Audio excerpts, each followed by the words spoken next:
get it back, yeah, cause I ain't never done. I'll be number one, working hella hard until I get just what I want, yeah. Rises like the sun, yeah, fatal like a gun. Shooters gonna shoot and I'm gonna shoot until I won, yeah. Always do it on my own, so I gotta get through it. And the only thing I know is to love what I'm doing. Never give up, never slow, till I finally prove it. Never listen to the no's, I just wanna keep moving. Yeah, I put out all this art, it's my only medicine, yeah. Everything I do, I'm just being genuine, yeah. I'm sick of being screwed, feel my own adrenaline, yeah. I do just what I do, and I hope you let me in, yeah.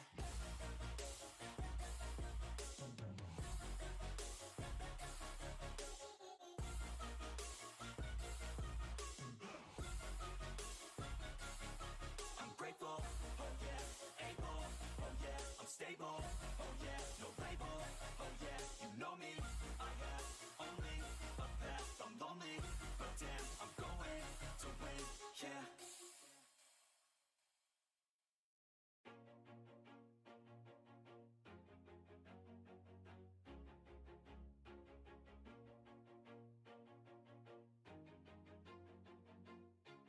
Always do it on my own, so I gotta get through it. And the only thing I know is to love what I'm doing. Never give up, never slow, till I finally prove it. Never listen to the no's, I just wanna keep moving. Keep my head up when I act, head up, that's a fact. Never looking back, I'ma keep myself on track. Keep my head up, staying strong, always moving on. Feel I don't belong, tell my thoughts to move along. Push myself to be the best, die with no regrets. Live with every breath, see my message start to spread. And I had so many dreams, then you hit your teens. Life ain't really what it seems, try to find out what it means. Always do it on my own, so I gotta get through it. And the only thing I know is to love what I'm doing. Never give up, never slow, till I finally prove it. Never listen to the no's, I just wanna keep moving. Yeah, I put out all this art, it's my only medicine, yeah. Everything I do, I'm just being genuine, yeah. I'm sick of being screwed, feel my own adrenaline, yeah. I do just what I do, and I hope you let me in, yeah.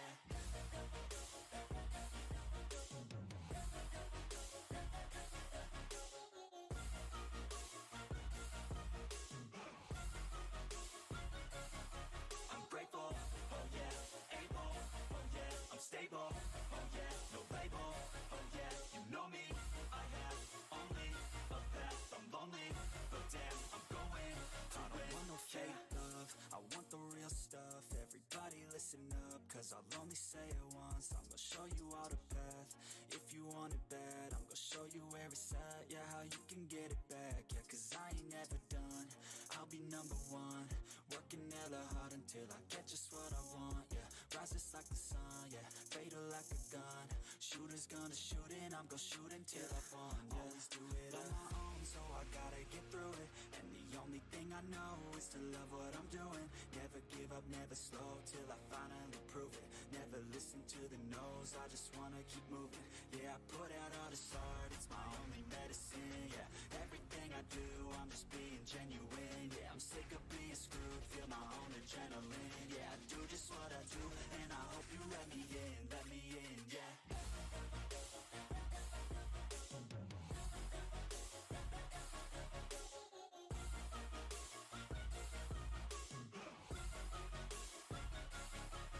Grateful, oh yeah, able, oh yeah, I'm stable, oh yeah, no label, oh yeah, you know me, I have only a path, I'm lonely, but damn, I'm going to win, yeah.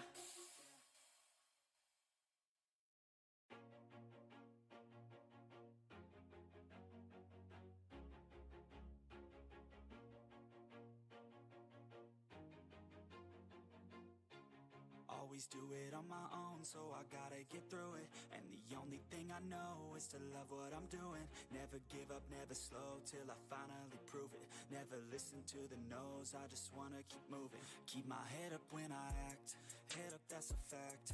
Never looking back, I'ma keep myself on track. Keep my head up, staying strong, always moving on. Feel I don't belong, tell my thoughts to move along. Push myself to be the best, die with no regrets. Live with every breath, see my message start to spread. And I had so many dreams, then you hit your teens. Life ain't really what it it seems, try to find out what it means. Always do it on my own, so I gotta get through it. And the only thing I know is to love what I'm doing. Never give up, never slow, till I finally prove it. Never listen to the no's, I just wanna keep moving. Yeah, I put out all this art, it's my only medicine. Yeah, everything I do, I'm just being genuine. Yeah, I'm sick of being screwed, feel my own adrenaline. Yeah, I do just what I do, and I hope you let me in, yeah.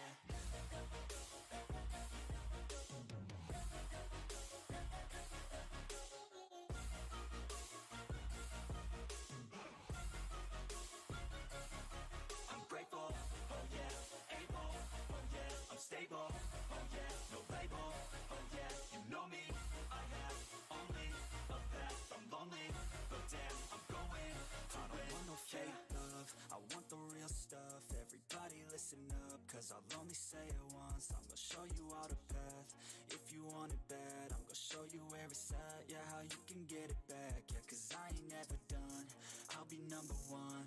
Working hella hard until I get just what I want, yeah. Rises like the sun, yeah, fatal like a gun. Shooters gonna shoot and I'm gonna shoot until I fall, yeah. Always do it on my own, so I gotta get through it. And the only thing I know is to love what I'm doing. Never give up, never slow, till I finally prove it. Never listen to the no's, I just wanna keep moving. Yeah, I put out all this art, it's my only medicine. Yeah, everything I do, I'm just being genuine. Yeah, I'm sick of being screwed, feel my own adrenaline. Yeah, I do just what I do, and I hope you let me in, yeah.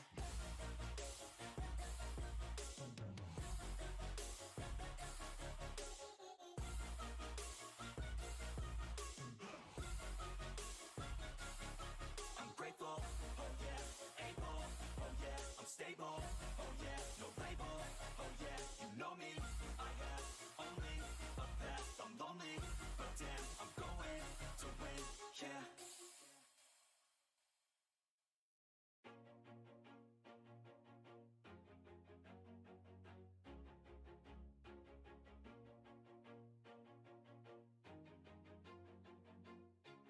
Always do it on my own, so I gotta get through it. And the only thing I know is to love what I'm doing.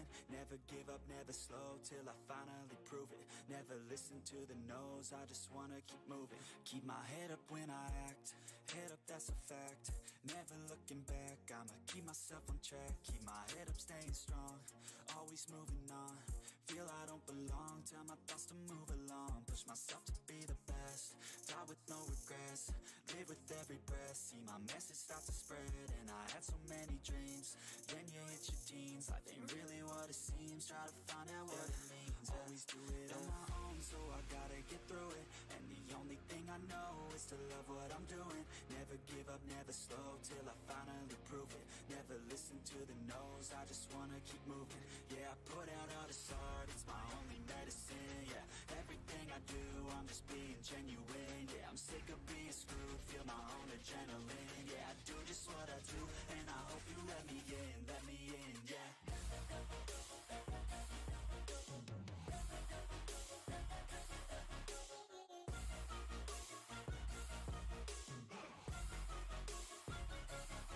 I'm grateful, oh yeah, able, oh yeah, I'm stable, oh yeah, no label, oh yeah, you know me, I have only a path, I'm lonely, but damn, I'm going to win. I don't want no fake love, I want the real stuff. Everybody listen up, cause I'll only say it once. I'm gonna show you all the path, if you want it bad. I'm gonna show you where it's at, yeah, how you can get it back. Yeah, cause I ain't never done, I'll be number one. Working hella hard until I get just what I want, yeah. Rises like the sun, yeah, fatal like a gun. Shooters gonna shoot and I'm gonna shoot until I fall, yeah. Always do it on my own, so I gotta get through it. And the only thing I know is to love what I'm doing. Never give up, never slow, till I finally prove it. Never listen to the no's, I just wanna keep moving.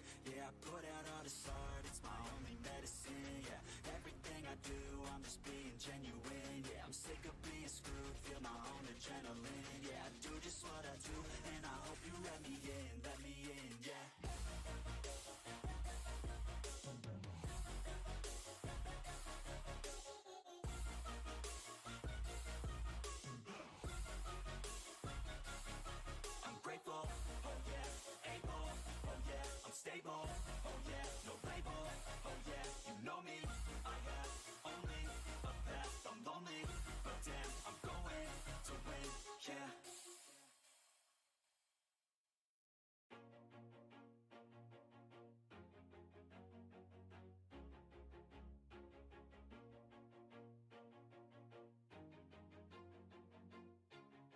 Always do it on my own, so I gotta get through it.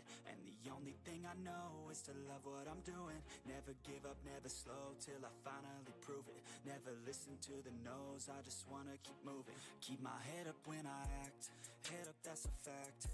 Never looking back, I'ma keep myself on track. Keep my head up, staying strong, always moving on.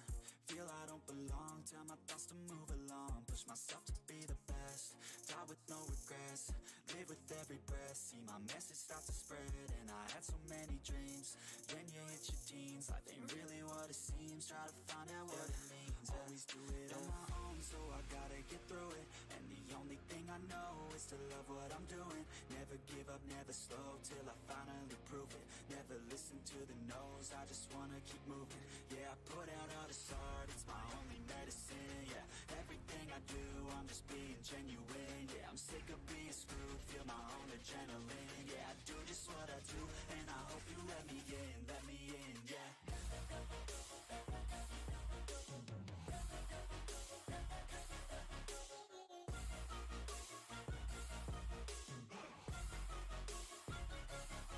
I'm grateful, oh yeah, able, oh yeah, I'm stable, oh yeah, no label, oh yeah, you know me, I have only a path, I'm lonely, but damn, I'm going to win. I don't want no fake love, I want the real stuff. Everybody listen up, cause I'll only say it once. I'm gonna show you all the path, if you want it bad. I'm gonna show you where it's at, yeah, how you can get it back. Yeah, cause I ain't never done, I'll be number one. Working hella hard until I get just what I want, yeah. Rises like the sun, yeah, fatal like a gun.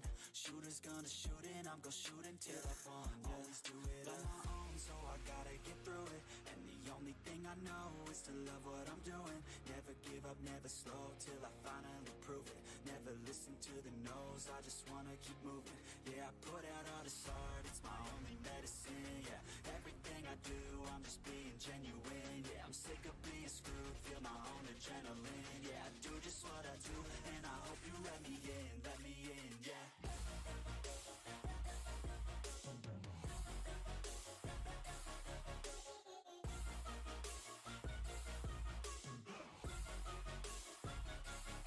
I'm grateful, oh yeah, able, oh yeah, I'm stable, oh yeah, no label, oh yeah, you know me, I have only a path, I'm lonely, but damn, I'm going to win, yeah.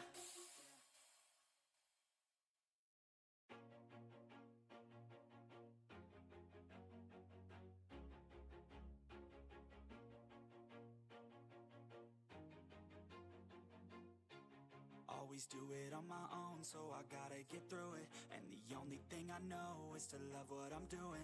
Never give up, never slow, till I finally prove it. Never listen to the no's, I just wanna keep moving. Keep my head up when I act, head up, that's a fact. Never looking back, I'ma keep myself on track. Keep my head up, staying strong, always moving on.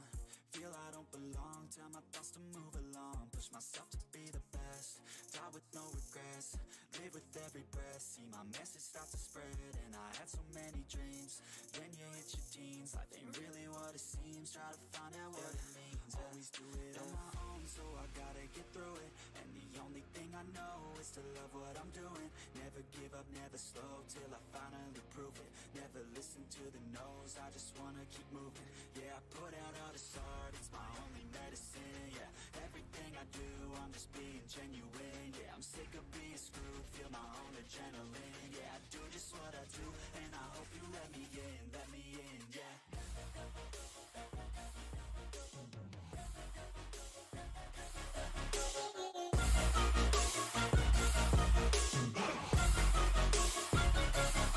I'm grateful, oh yeah, able, oh yeah, I'm stable, oh yeah, no label, oh yeah, you know me, I have only a path, I'm lonely, but damn, I'm going to win. I don't want no fake love, I want the real stuff. Everybody listen up, cause I'll only say it once. I'm gonna show you all the path, if you want it bad. I'm gonna show you where it's at, yeah, how you can get it back. Yeah, cause I ain't never done, I'll be number one. Working hella hard until I get just what I want, yeah. Rises like the sun, yeah, fatal like a gun. Shooters gonna shoot and I'm gonna shoot until I won, yeah. Always do it on my own, so I gotta gotta get through it. And the only thing I know is to love what I'm doing. Never give up, never slow, till I finally prove it. Never listen to the no's, I just wanna keep moving. Yeah, I put out all this art, it's my only medicine. Yeah, everything I do, I'm just being genuine. Yeah, I'm sick of being screwed, feel my own adrenaline. Yeah, I do just what I do, and I hope you let me in, yeah.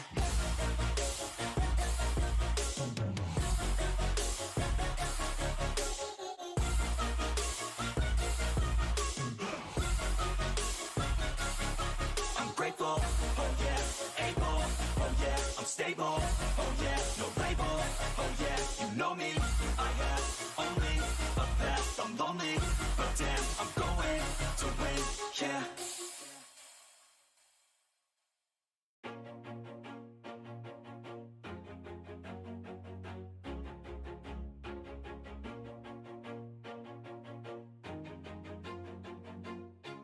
Always do it on my own, so I gotta get through it. And the only thing I know is to love what I'm doing. Never give up, never slow, till I finally prove it. Never listen to the no's, I just wanna keep moving. Keep my head up when I act, head up, that's a fact. Never looking back, I'ma keep myself on track. Keep my head up, staying strong, always moving on. Feel I don't belong, tell my thoughts to move along. Push myself to be the best, die with no regrets.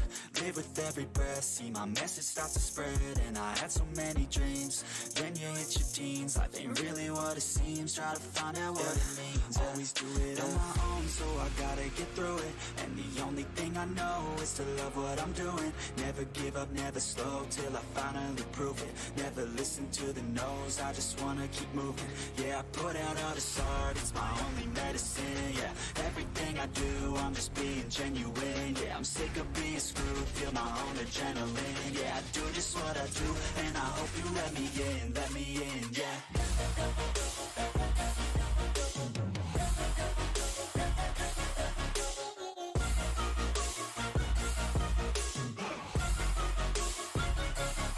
I'm grateful, oh yeah, able, oh yeah, I'm stable, oh yeah, no label, oh yeah, you know me, I have only a path, I'm lonely, but damn, I'm going to win. I don't want no fake love, I want the real stuff. Everybody listen up, cause I'll only say it once. I'm gonna show you all the path, if you want it bad. I'm gonna show you where it's at, yeah, how you can get it back. Yeah, cause I ain't never done, I'll be number one. Working hella hard until I get just what I want, yeah. Rises like the sun, yeah, fatal like a gun.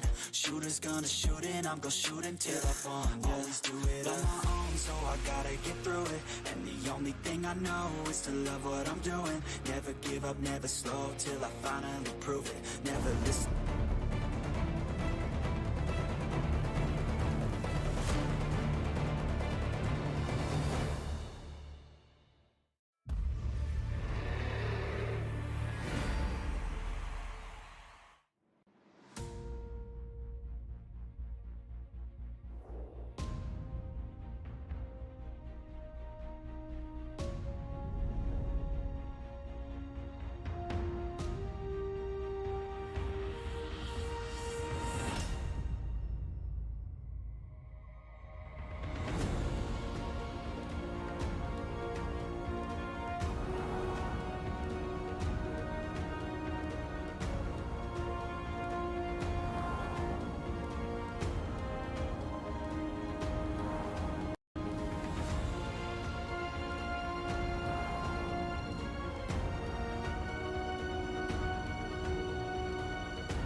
Welcome back, ladies and gentlemen, to LCK Spring 2021. I'm Atlas. I'm joined by Wolf. And Wolf, this could be a quick one. Yeah, it could be. This is definitely our less competitive of the 2 series, you have to imagine. Yeah. You know, we talked about it earlier before the show started, you and I offcast. If Fred and Brion win this, I think it's probably going to be KT disappointing rather than Fred and Brion rising to the occasion, but you never know. Yeah. KT Rolster have been pretty stable this season. You know, there have been a few missteps along the way, but for the most part, you expect this to be a 2-0 for KT Rolster. Anything less than that, and KT is definitely not going to be going home happy. Yeah, exactly. I think this is disappointing for KT if they do even drop a game against Fred and Brion. Yes, they managed to blue shell the heck out of Damwon Kia, but that was definitely an underperformance from Damwon Kia as opposed to Fred and Brion being amazing. And since that match, Fred and Brion have continued to look lackluster. So I'm looking forward to seeing what KT can bring us, and I want some solid League of Legends, right? Because we've been seeing a lot of inconsistency from a lot of our teams around the middle of the pack, and I think a team needs to rise above, and I think KT could be that team this year. I think that they do have some really solid tools. So I'm looking forward to seeing what UCal can do, and of course what Dorian can do on the top side, who's just going from strength to strength. That first match feels like the anomaly, and Dorian really is coming into his own. For sure. Take a look at some of our points of the match here. Dorian versus Hoya, one that is a big standout for a lot of people. And you know, will Hoya actually shut down Dorian, or is he just going to continue to dominate, right? That's the big question. I think most people expect, myself included, that Dorian does crush Hoya, and it doesn't end up being that close. But that's one of the hopes, right? Is maybe Hoya can have a peak performance in the top lane, isolate Dorian up there, and maybe the rest of the map starts to open up for Fred and Brion, but it is going to be tough. Kingslayer is cool, but bro needs to slay some other enemies too. Yeah. When your only win is against the team in first place and it's their only loss, that's just the weirdest situation. The dichotomy here in the LCK is a strange one, but it is, yes, starting to look like that anomaly and not necessarily the start of anything for Fred and Brion. Unless they win here, right? Like, if they can do this, then, you know, maybe we start to believe. But right now, not necessarily the case. We have a look at some of the team stats. Yeah, Dragon, it's just not, let's not look at the team stats, actually. Wolf, I don't really want to. It's making me sad. Well, I'll bring him to the forefront, you know. I'll be the one to say it, but you do it. I mean, bite the bullet for me. Fred and Brion are last in all metrics we've actually chosen here. In KDA, Dragon percentage, Baron percentage, and in average Baron power play as well. Just have not been able to capitalize on these objectives early on, or later on either. I mean, look, they're a team that's 1-5. They're at -7, so you know they are the bottom team, and their stats are at the bottom. This is not a shocker. KT's stats, though, in some of these chosen metrics, not as clean as you would have expected. Yeah. And we do have Umpty back in the jungle as well here for Fred and Brion. No weird chieftain experiments to be happening this time around. And Umpty, when he came back into the roster, they did look a little bit better there as well. So let's see whether Fred and Brion can turn it around. Like was already highlighted, Hoya, I think, has one of the biggest issues ahead of him. Dorian has been playing very, very well, but also Lava in the mid lane up against UCal. That's going to be a tough lane. He's going to have to pull out some of his amazing stuff, like shutting down Showmaker that he did earlier on, because UCal has also been on a tear. Yeah. No changes, obviously, between these two rosters in terms of who they're starting. Blank is continuing to play here ever since he's had his opening game. He just continues to play for KT Rolster. So, very impressive stuff out of him. He was definitely the link between the top and mid lanes. The bottom lane often left to its own devices for KT Rolster. Hybrid has been called a weak link for this team, so he's got big shoes to fill coming into this series as well. In terms of his fan expectation is very low for this player, so I think it's time to change positioning. It's time to be safer in these team fights. It's time to actually carry like we know he can, like we've seen him do before. And some sad stats here. 11th place on damage percent is not exactly what you want to see coming out from Blank. I know there's I'm starting to feel the Monk W's for, you know, what he was known for. I'm not going to say it right here because I'd prefer not to. But his jungle proximity is definitely good. He's more of that ganking jungler, right? Likes to facilitate, likes to help out. And his KDA is first, but I think that's largely irrelevant. KDA is a weird stat. Doesn't mean all that much. I mean, it means you're not getting totally dominated, but it doesn't always mean that you're the best player in the Legends.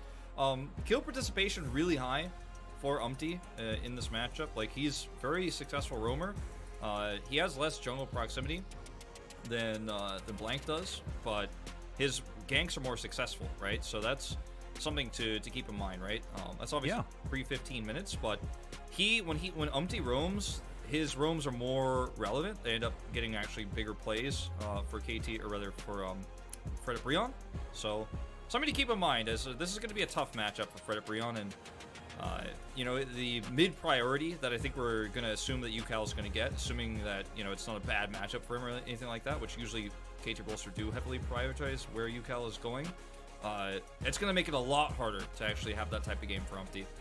Yeah, no, I believe so too. And, you know, shout out to Umpty. He does have, you know, first as far as damage percent. I believe that was Peanut up until very recently. So Umpty's sort of taken over that mantle, but that means that there is a lot on the shoulders of this jungler on the side of Fred Brion, and thankfully for them, they do have blue side as we get into the draft. Here for game number 1, Samira taken away from Hybrid. Hybrid has had some pop-offs, and Doran's had a haircut. That's cool. Yeah, he certainly does. It's actually a good call. Looking very clean. I can see those ears again. Yeah, I know. I feel like it was getting real long before, because it feels like his head's half the size now. Yeah. Nice. It was work. definitely Maybe that's going to help. Yeah, well, it was definitely like starting to get, like, it was one of those things where his hair became his face, right? Yeah. I hope that it works sort of like in the hyperbolic time chamber, you know, like in Dragon Ball Z, how they wear all the really heavy clothing. He had really heavy hair, and now he's going to be completely unleashed onto the rift. Well, we see a ban onto UCal's Azir, and that's something that he's been playing a lot more recently. Has been a big game changer in some of those late game team fights, so I do like this ban.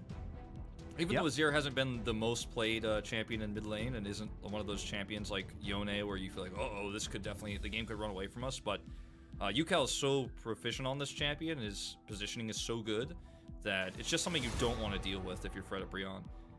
Yeah, it's weird. He's actually 1 and 2 on the champion at the moment, so it hasn't necessarily been super successful, but they just want to ban away what has been something that, you know, Faker especially, he's the one that debuted the Azir this season. He's been going towards it, beat it. He's been playing it as well, even Chovy with a cheeky couple of games, and also has had some bans against him as well, as we saw in the last series. But of course, the Kai'Sa are going to be first picked, and we'll see what KT's response is going to be, as Aphelios, Thresh are both available. Yeah. Hybrid was one of our really good Aphelios players last season. He's 0-2 on it this season, but it doesn't mean it's not a very powerful pick. You know, if you want to zoom in on stats alone, the size doesn't really tell the story. Definitely something to consider, but this is the first time Seraphim's been left open in a while. And this means that with Zeus picking this up, they're going to have a very aggressive bottom lane. They might even just grab the Xayah here as their R3 pick, because it's a safe pick with the Seraphine, strong into the Kai'Sa. And KT Rolster have a draft that's very stable at the moment. Yeah, already. As Umpty thinking about going towards his Graves. Certainly will be able to also farm very quickly, as there's the Orianna for Lava. He's been defaulting to that one. UCal as well. I mean, he's played 5 games. Not with the hugest win rate at the moment on Orianna, only a couple out of the 5, but still, he does have a lot of answers. And the Xayah, like you were talking about, just going to be snapped up as the bottom lane and jungle sorted out for KT. Yeah. Yeah. You could see the look on UCal's face was kind of like, he almost had a look of disgust when he saw the Orianna locked in, which is, you know, can be a champion that is very annoying to play against, and Lava has been very all-in-y and very aggressive, and I think his best champion has been his Orianna so far. Yep. But you expect UCal to win even if it's a bad match. There's the targeted ban against his Victor, which is something that, you know, you don't see against most teams, but against UCal in particular, you get that. But I think when you've already, if you're KT Rolster, you've already locked down the bot lane in a pretty good place. Like, it's very stable with the Seraphine Xayah into the Kai'Sa here. It doesn't even matter what support they get. You've got a pretty stable lane. I feel like that's the way to draft in this case for KT, because their weak link is the bottom lane. You've already kind of made sure that's not going to snowball out of control against you, unless they misplay it, right? But you don't expect that. Yep. I like this a lot.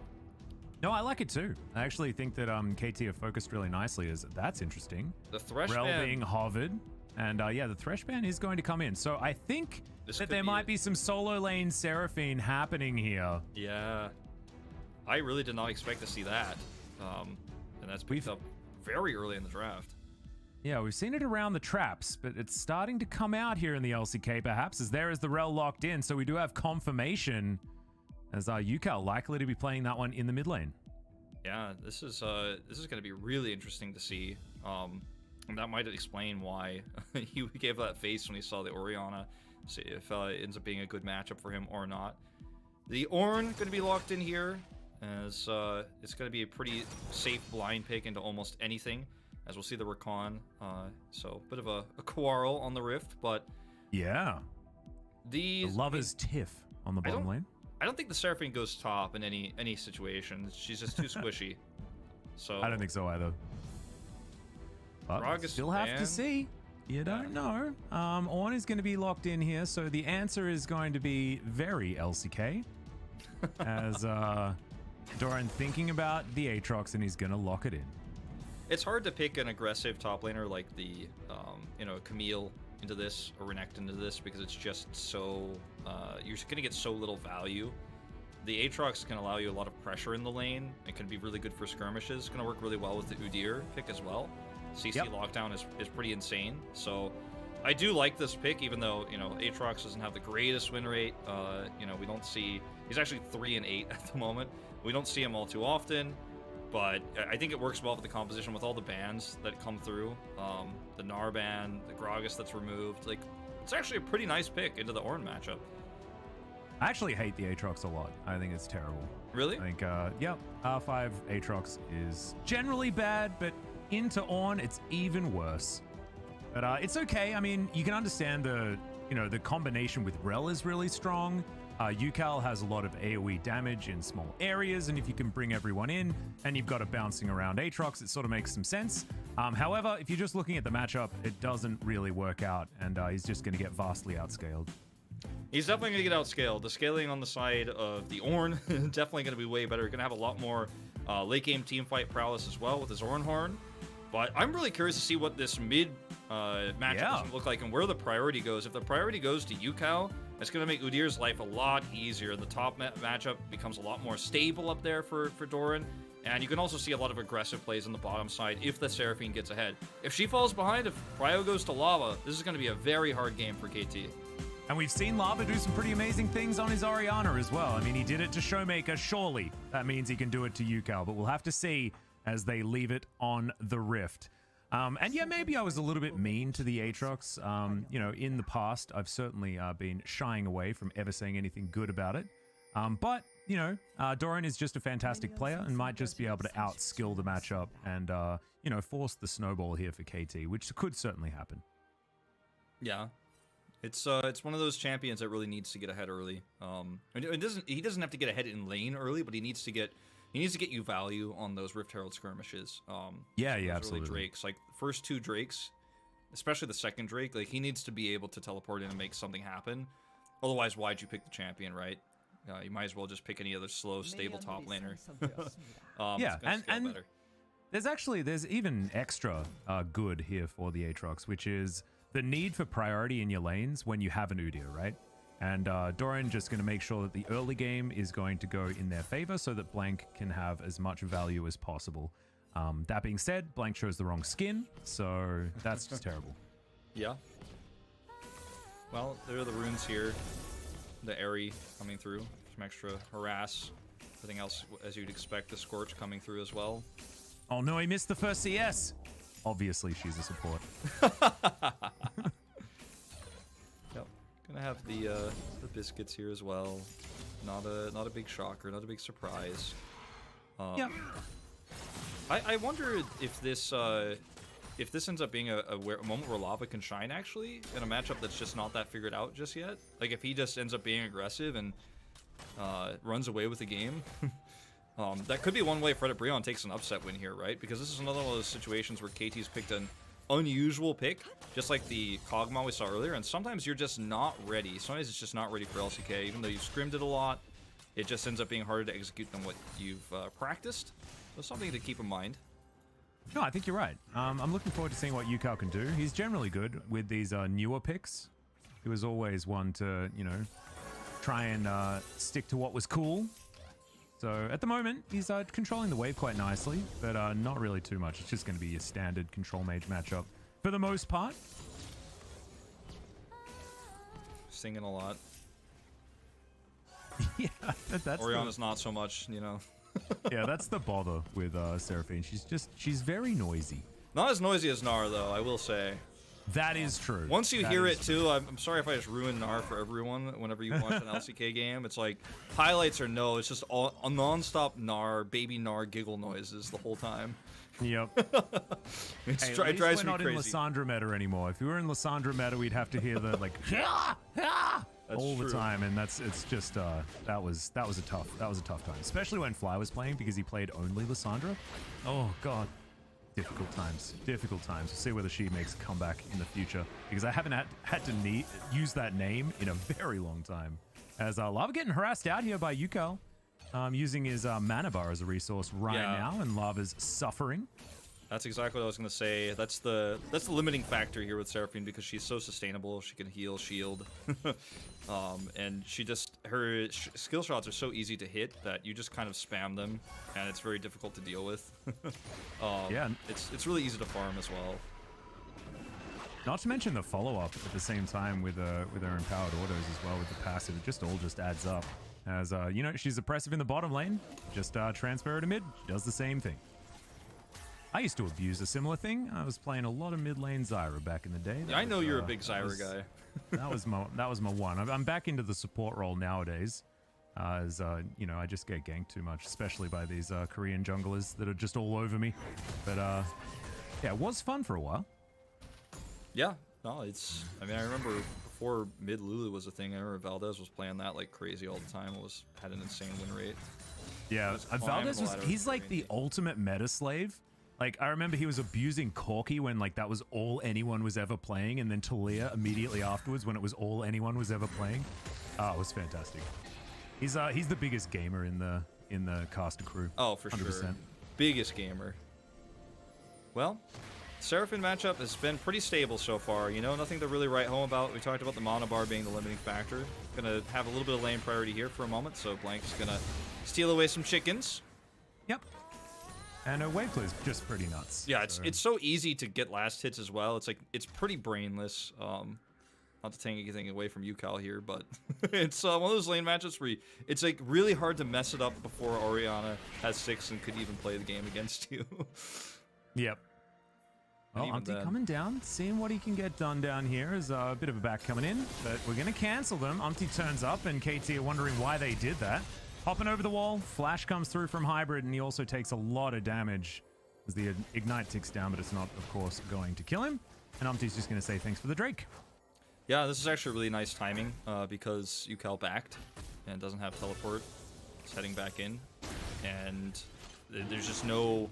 And with no control over mid and that exchange going really poorly for them on the bottom side for KT, it's just a really nice free Drake. You can see Lava even gets involved on the minimap. He rotates over, drops a control ward down there. Or they drop a control ward. I don't know if that was, in fact, Lava who dropped it, but somebody drops one down there. And they've got total control over this river now. And Blank's just unable to find anything. And now you could see Yukal rotating towards the top side of the map, but there's nothing he can do there. The lane is too pushed. So kind of an awkward moment here for KT Rolster before that Herald. It does work out, right? Like if you look at the theory, you know, the Udyr theory, it's like, let's get lane priority. Well, they have that. Because Seraphine clears waves extraordinarily quickly. Doran in the early game is, of course, going to have control of this top side, and especially with how well he's been playing it thus far. Hoya's just sort of stuck underneath this turret. And therefore, the man-bear-tiger bird can just get through the jungle and do whatever he wants. And Turtle, sorry. Why did I forgot Franklin. That's very rude. Franklin. But not the Franklin skin, apparently, so... maybe that's why. Yeah, maybe. Ooh, this is not where you want to be if you're empty. This is the power of Aatrox in the early to mid. Get a flash out. What up? Damn. That's a Herald, probably. That's ridiculous. He had a blast going right there. He just decided that he was too frightened to use it. And he's going to flash away instead. Maybe he was scared that the Aatrox was going to come with him. Maybe I didn't do my geometry correctly, but it was an odd flash. Is KT going to start off this blue buff? Umpty's going to come over and say, please no. As Doran's found Hoya as well. I mean, this guy's all over the place. Well, I mean, this is very aggressive rotation from Yukal and Blank. Hoya is going to have to come down to answer for this, but he's actually going to get zoned out here from Doran. puts an extra ward down, but all he's going to see with that ward is blue is still being taken away. Yep. And Yukal gets it hand-delivered as well, as the Gromp should belong to the Udyr. So a great start so far. That Searing Charge was a bit sad from Hoya. As, yeah, KT, like, this is just, it's worked out exactly the way they wanted it to, right? And now I feel bad for what I said about Aatrox, because based on what their game plan was, it does feel like it was a decent pick in that moment. Yeah, the timing doesn't work out to grab the Herald right afterwards, because Yukal has to clear his wave. But they are going to be set up to do it pretty soon here. And I wonder if there's anything Brion could do to stop this at this stage. And they have the Ornhorn. It's a really nice engage for them, but otherwise their comp is not quite online yet. And with all the lane priority that there is across the map, I wonder how you deny is. Meanwhile, Umti gonna steal away blue. Yep, manages to grab it on the opposite side. Sort of an answering steal more than anything else is Zeus coming on in. Half the health bar, but still a little bit scary. Hybrid just clearing out minions as best he can. Bit of a fight over vision, but it will be one there as the control wards are taken down. Great grand entrance onto Hybrid, who does have to be careful. The Track Repel comes through, 200 health. Onto Hybrid right now. Had the Feather Storm, so of course wasn't going to die. But still, it's a good trade for Brion on the bottom side. Looks like we're going to have Moonstone for the Seraphine with the Band of Glass being picked up now. So always something that's going to make you excited if you're a big Enchantress fan. Love it to see healing. And Yukal could be a Moonstaff gamer. He could be a Moonstaff gamer. And the thing is, she's got so much healing and sustain anyways that she ends up being one of the best Moonstaff champions that you could have, especially because, you know, she's going to build it faster. She's a mid laner, not a support. Then, you know, support Seraphine can build it. So it ends up being really nice for them. Well, it could, you know, it could also backfire. You're going to lose a lot of damage, of course, but you gain a lot as well. In before he builds Imperial Mandate, we're all just going to be confused. Well, yeah, I mean, you're not getting much value out of the added AP when I actually look at the comp and think about it. you don't get really that much out of the staff. He is basically the sole source of magic damage. So it might put him behind there just a little bit on that front. I mean, Blank theoretically does magic damage as well, but he's a tank, so will be ignorable as the game goes on. Just have to see where Yukal's going to go with this.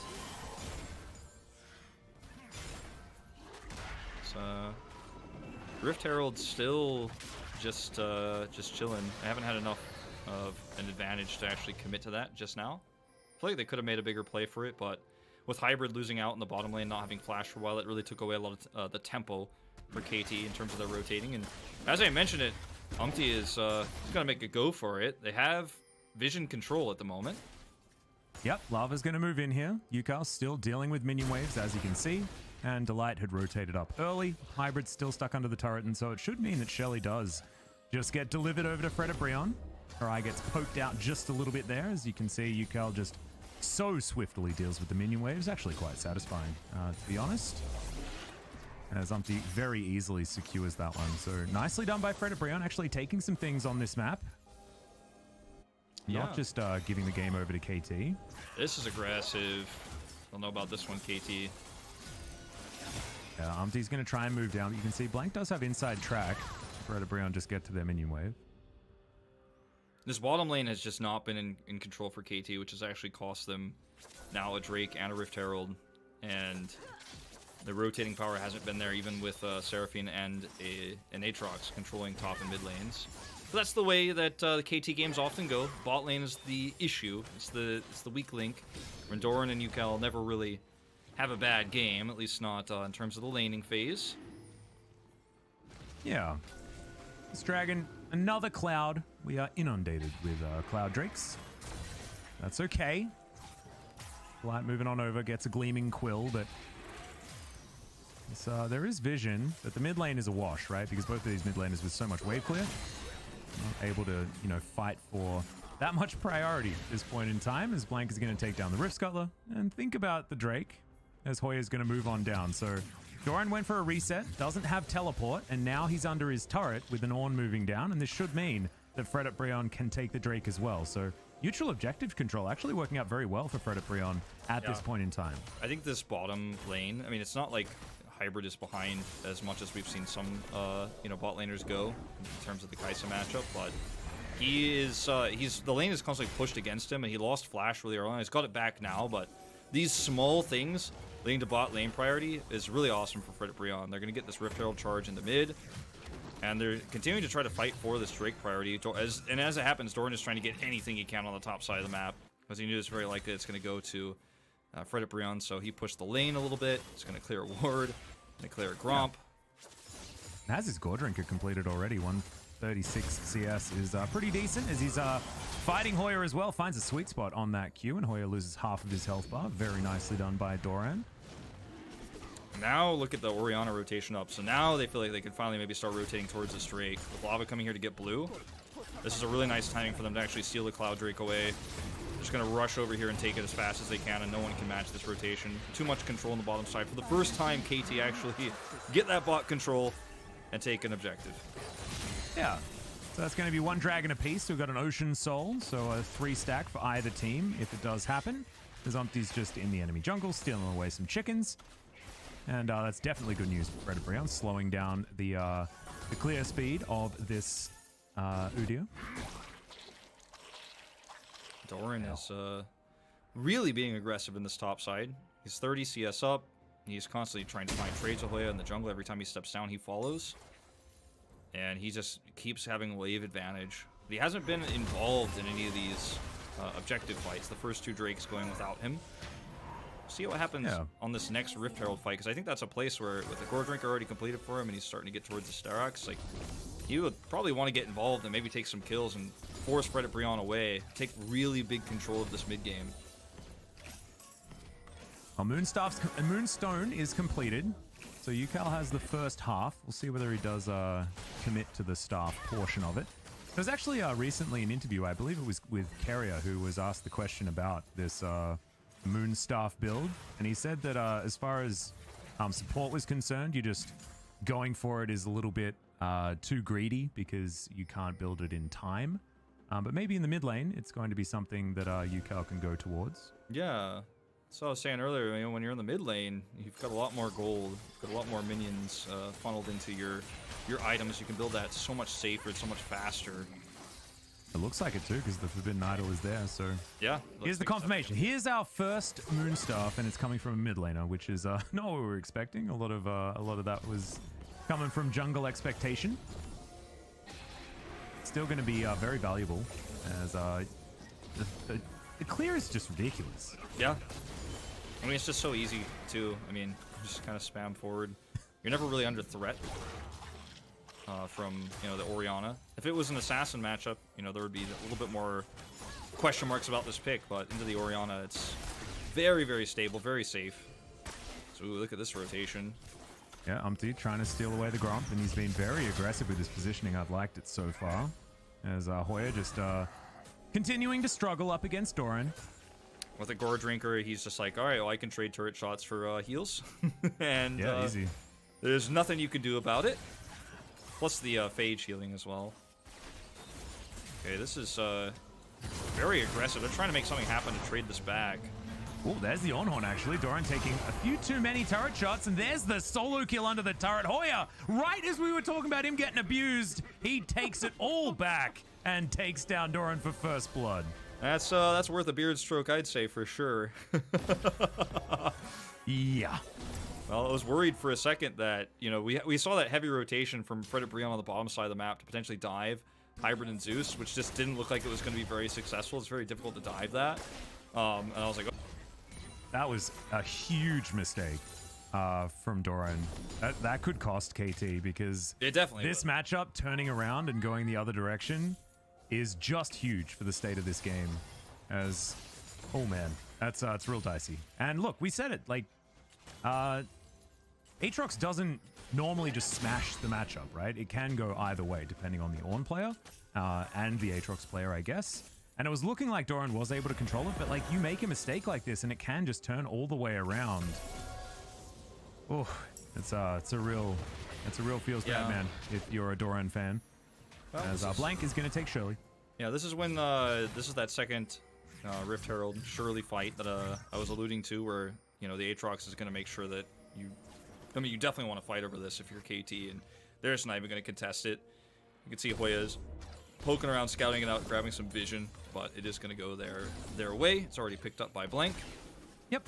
Not as valuable, obviously, as the first one, but it's definitely something you've got to fight for these objectives with the Aatrox now. And this upcoming Ocean Drake, he does not have teleport for, whereas Hoya does. Speaking of which, he's using it right now. Quickness comes through. There's the Magnet Storm as the crash down, trying to get Zeus to safety, but it's not going to work whatsoever. Umpty takes a bit of damage, but otherwise it is all Fred at Brion. And are we seeing the Fred at Brion that we saw take down Damwon Kia in this game number 1? That's my question, because already they have all the kills.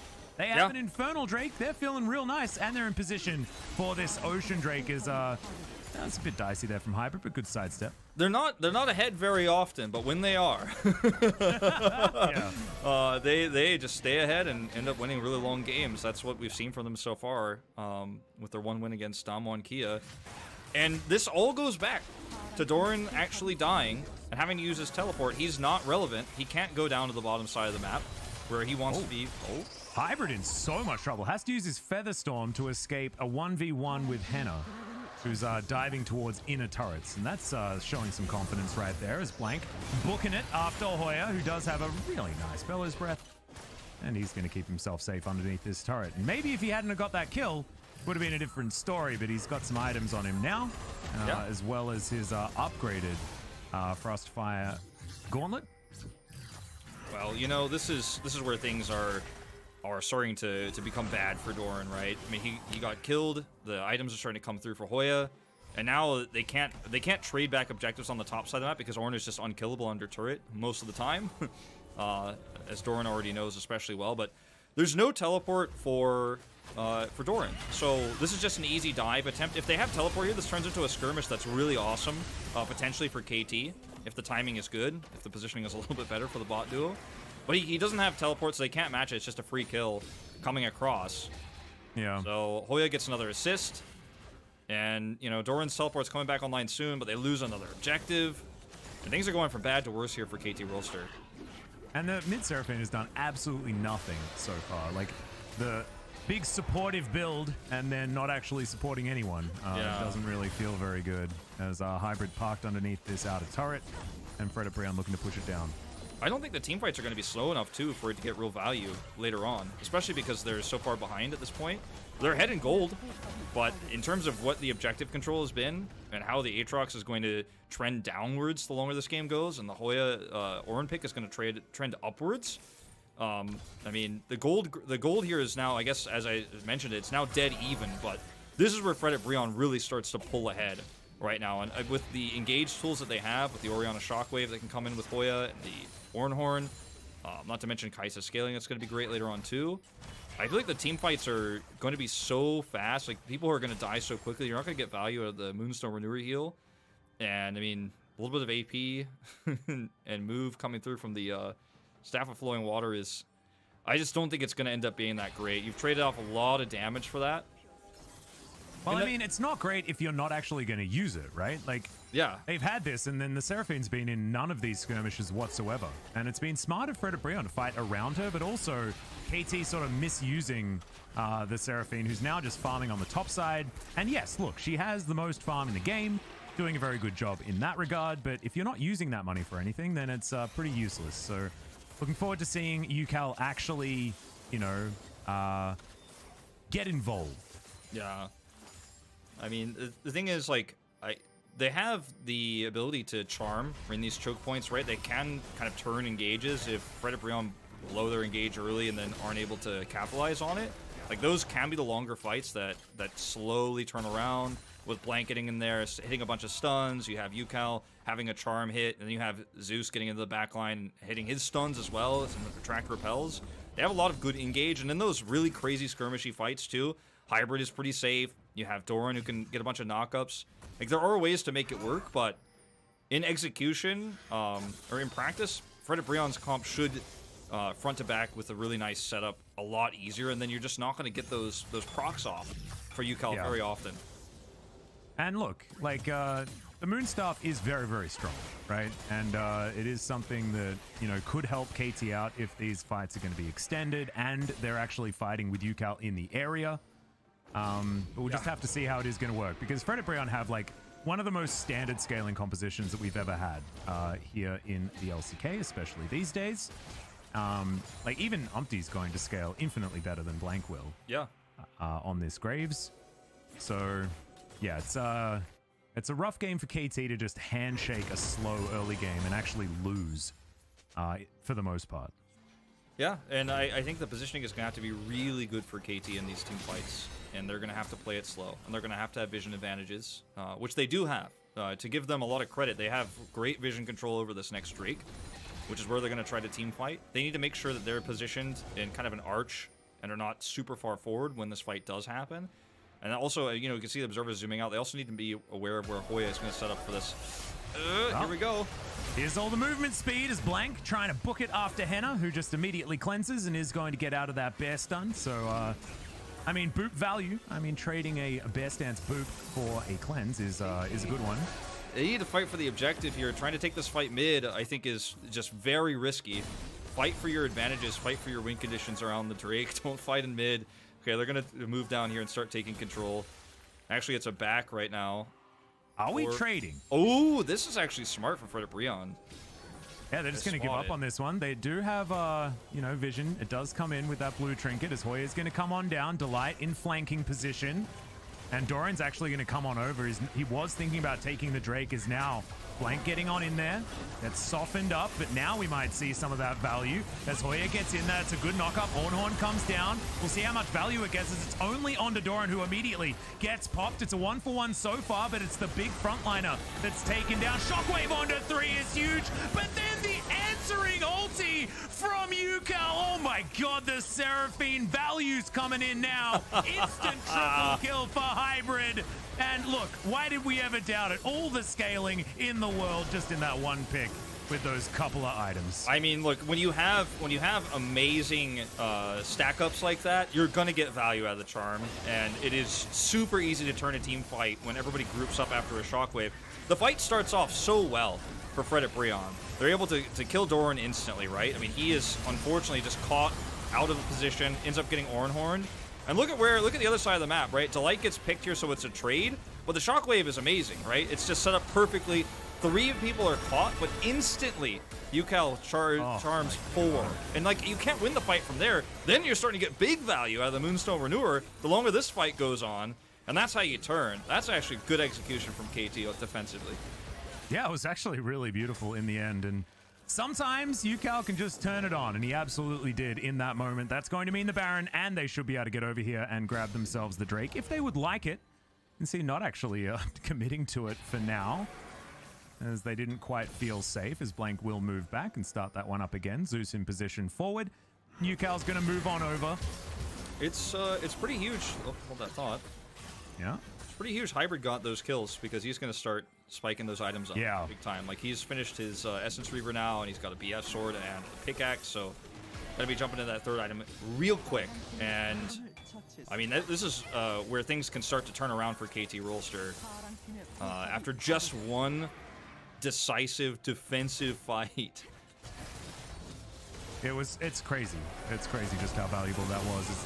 Now getting in there with that shield. Good double knock up there from Hoya, though, but you can see the health bars aren't really moving, and Hoya just gets obliterated. UCal grabs that kill for himself. Doran wasn't even there, and the rest of Fred at Brion are moving back, and now the heals will come through. Hybrid fighting against Tenor is dangerous as the Killer Instinct comes in, but Zeus with a fantastic stun. The Shockwave not actually able to do enough. And now, just once again, UCal just W whenever he can. Yep, Moonstaff out value is real here, as Doran actually is not done yet. Nope. He gets the flash out of lava, and now he's chasing after Umpty. His flash goes down as well. And was he getting hit by the turret? I'm not entirely sure. His health bar doesn't really tell me so. Well, you know, this is another fight too where there are positional issues on the side of Fred at Brion. The Ornhorn start is pretty good, and you have a lined up KT, but there's no follow-up, right? And Look at where Lava is. You can't even see him right now because he's not here. He's not actually in this fight when he needs to be. So the engage is really nice in this choke point, but the teleport is coming through just now. It's so late. The charm is once again here, and another choke point. And Lava's just, he wasn't in the fight. You need that shockwave follow-up to if you're going to engage like that. Even if it looks like a juicy Ornhorn knockup, you can't commit to that fight without your Orianna, or you're just going to have a big problem getting those kills and finishing people off. Because like you said, the heals start coming through, spam and W from UCal, and all of a sudden everybody's back at full health, and they're pushing down your mid lane. Yeah, and yeah, the Encore is just, it doesn't feel very balanced. It's a pretty silly ability, getting value once again. Very low for UCal. Yeah, but he's also like his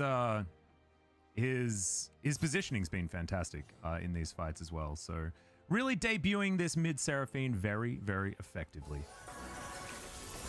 Yeah, and it looked like things were so bad for KT. You remember when Doran died solo in the top lane and the map started being completely unlocked for Fred Brion. They had all objective control. But two of their back-to-back two of their team fights have just been absolutely counter-engaged on by UCal. They need to either catch him in these stuns, they need to have Orianna there, or they need to find a different place to fight rather than these choke points where he's just going to get insane charm value. As the Infinity Edge is complete now for Hybrid, the damage output is insane on this Xayah, and she is doing all the work when those charms come through. Yeah. The gold at the moment, theoretically pretty even given the ornaments, but I just feel like when Yukal's in the area and when KT are in position, it's just so scary. As okay, Lava. A bit of a collapse onto Lava, who just gets exploded. A lot of damage there for the Xayah, as unfortunately Hoya not going to be able to find the Ornhorn value again. Bellows Breath comes down, Doran trying to slow him up. And look, he's also not too phased by this situation. Doesn't actually need a Seraphine, of course, because the amount of healing is absolutely enough, and KT will push forward towards this inhibitor turret. Fred Brion looking absolutely lost. Yeah, I feel like the execution of this draft was a little bit weak, a little bit off. Starting to get a little bit nervous when they lost control of that first team fight. We've seen sloppy engages ever since. And KT Rolster, they look like they want to end this game right now. It's going to be a tall order. I think they're probably just going to have to settle with one inhibitor for the moment. Baron's up in 70, 90 seconds. How many seconds? 80 seconds? Yeah. Or there you go. Here we did it. Yeah, I don't know why I tried to make it into seconds instead of actually just reading it out. You're normally very good at that, though, so I do appreciate it. I've never done just the seconds, personally. Math is hard. But it is a 6,000 gold lead. The inhibitor has been taken. The map belongs to KT. And look at this. The mid-game was slow, but as soon as the Seraphine got involved, it was all about KT. Yeah, it's just really easy lineup there. And Ornhorn not even going to connect with the first part of it. He actually walks away, doesn't even get the hit there. So we're going to jump back into live just in case. But I was going to say the the execution here for Fred Brion has been a little bit weak. I think if you pause the game at like 15 to 18 minutes and put anyone who's on the west side of our standings in that game, like I feel like they could probably close this one out. But yeah, unfortunately, I've just walked right into the UCal trap in every single fight. Oh man, it's looking really oppressive. As they would be able to just rotate over towards this Ocean Drake if they would like to take it. KT wanting to deny a Baron take, is Doran just going to face check, but he feels like a god at this point in time, walking towards 4 people. Not sure whether it's exactly the best move, but Sterix is a pretty busted item. Magnet Storm's fantastic. Doran just flashes out as the ulti doesn't get the massive value like it did last time. UCal now backing away, Zeus doing the same thing, but of course, no one's gonna die. Okay. On the side of KT, and Fred Brion do have the inside track on this Baron. They're going to dive on over and start this one up. All right, there we can see, I mean, there's no ult this time for UCal, so engaging on this is so difficult for KT Rolster. I don't think they can do it. They've got heals, but they don't have hard engage. They don't have a smite either, as the Baron is, of course, taken, but Xayah able to grab that first kill in the fight. Both of the supports taken down as Hoya now in trouble. That's a good knockup, but a double kill now for Hybrid, who's trying to be the hero. UCal still at full health, a triple kill for the Kai'Sa, but they're still chasing after them. The low health bars. Umpty gets a big old shield. He will be okay. Senna dashes on forward, looks for Hybrid. The Moonstar value is too disgusting. It's nasty. Oh, it is. It is. And now, it is unfair. And Fred Brion are just running away. They do have empowered recalls. That is what's going to be started up here as Hybrid gets disonanced and does need to be oh no, the feathers, they will fly. my friend. And now Lava, he's running for the hills. The last remaining Baron. And lets the beat drop. And Lava's going to have that one delayed. And the ulti comes out yet again. It's got such a low cooldown. He almost had his shockwave. It's just now coming off of cooldown. Well, that ends up being a pretty extended, long exchange that KT win in the end. They don't have the engage to actually hard go in on this Baron, and like you said, there's no smite here to get the steal. It's actually going to go over, obviously, immediately to Umpty. And this longer fight, though, look at Hybrid's damage output. He is just god tier. They took a ton of damage from the Baron, and then the Moonstaff value, really most of the Moonstone Renewer, just going to heal everybody up. The shields are coming through. And Umpty actually went for the Serpent's Fang. He's actually trying to delete these shields, but there's a limit to what that item is able to do. And Hybrid just with the outplays here. And then some silliness. This was a bit of yakety sax at this point. This was a little bit silly from Umpty. Trying to hit the Q there into the wall and just completely misses it and dies. And otherwise had a decent chance of escaping. This Lava is like 1 second away from his shockwave. Not really, like 10, but not going to get it.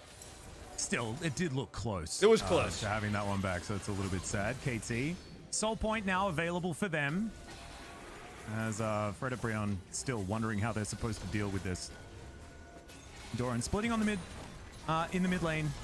And Super Creeps cruising down top side. KT looking to set up this phalanx. Denying the Baron, definitely a good call. But just don't know how it is going to work here as KT. 6,000 gold in the lead. And this Seraphine is just pretty ridiculous with what Fred Brion have to fight with. Yeah. I mean, there's just so much, there's so many shields, there's so much healing, that anytime you even shoot at KT Rolster, you're like, well, we didn't kill anybody, so it's actually, was it worth anything at all? Doran. Yeah. Okay. Aggressive move, but it is going to open them up to this inhibitor turret, and the gigantic shields mean that Doran's absolutely okay with hopping over a wall like that.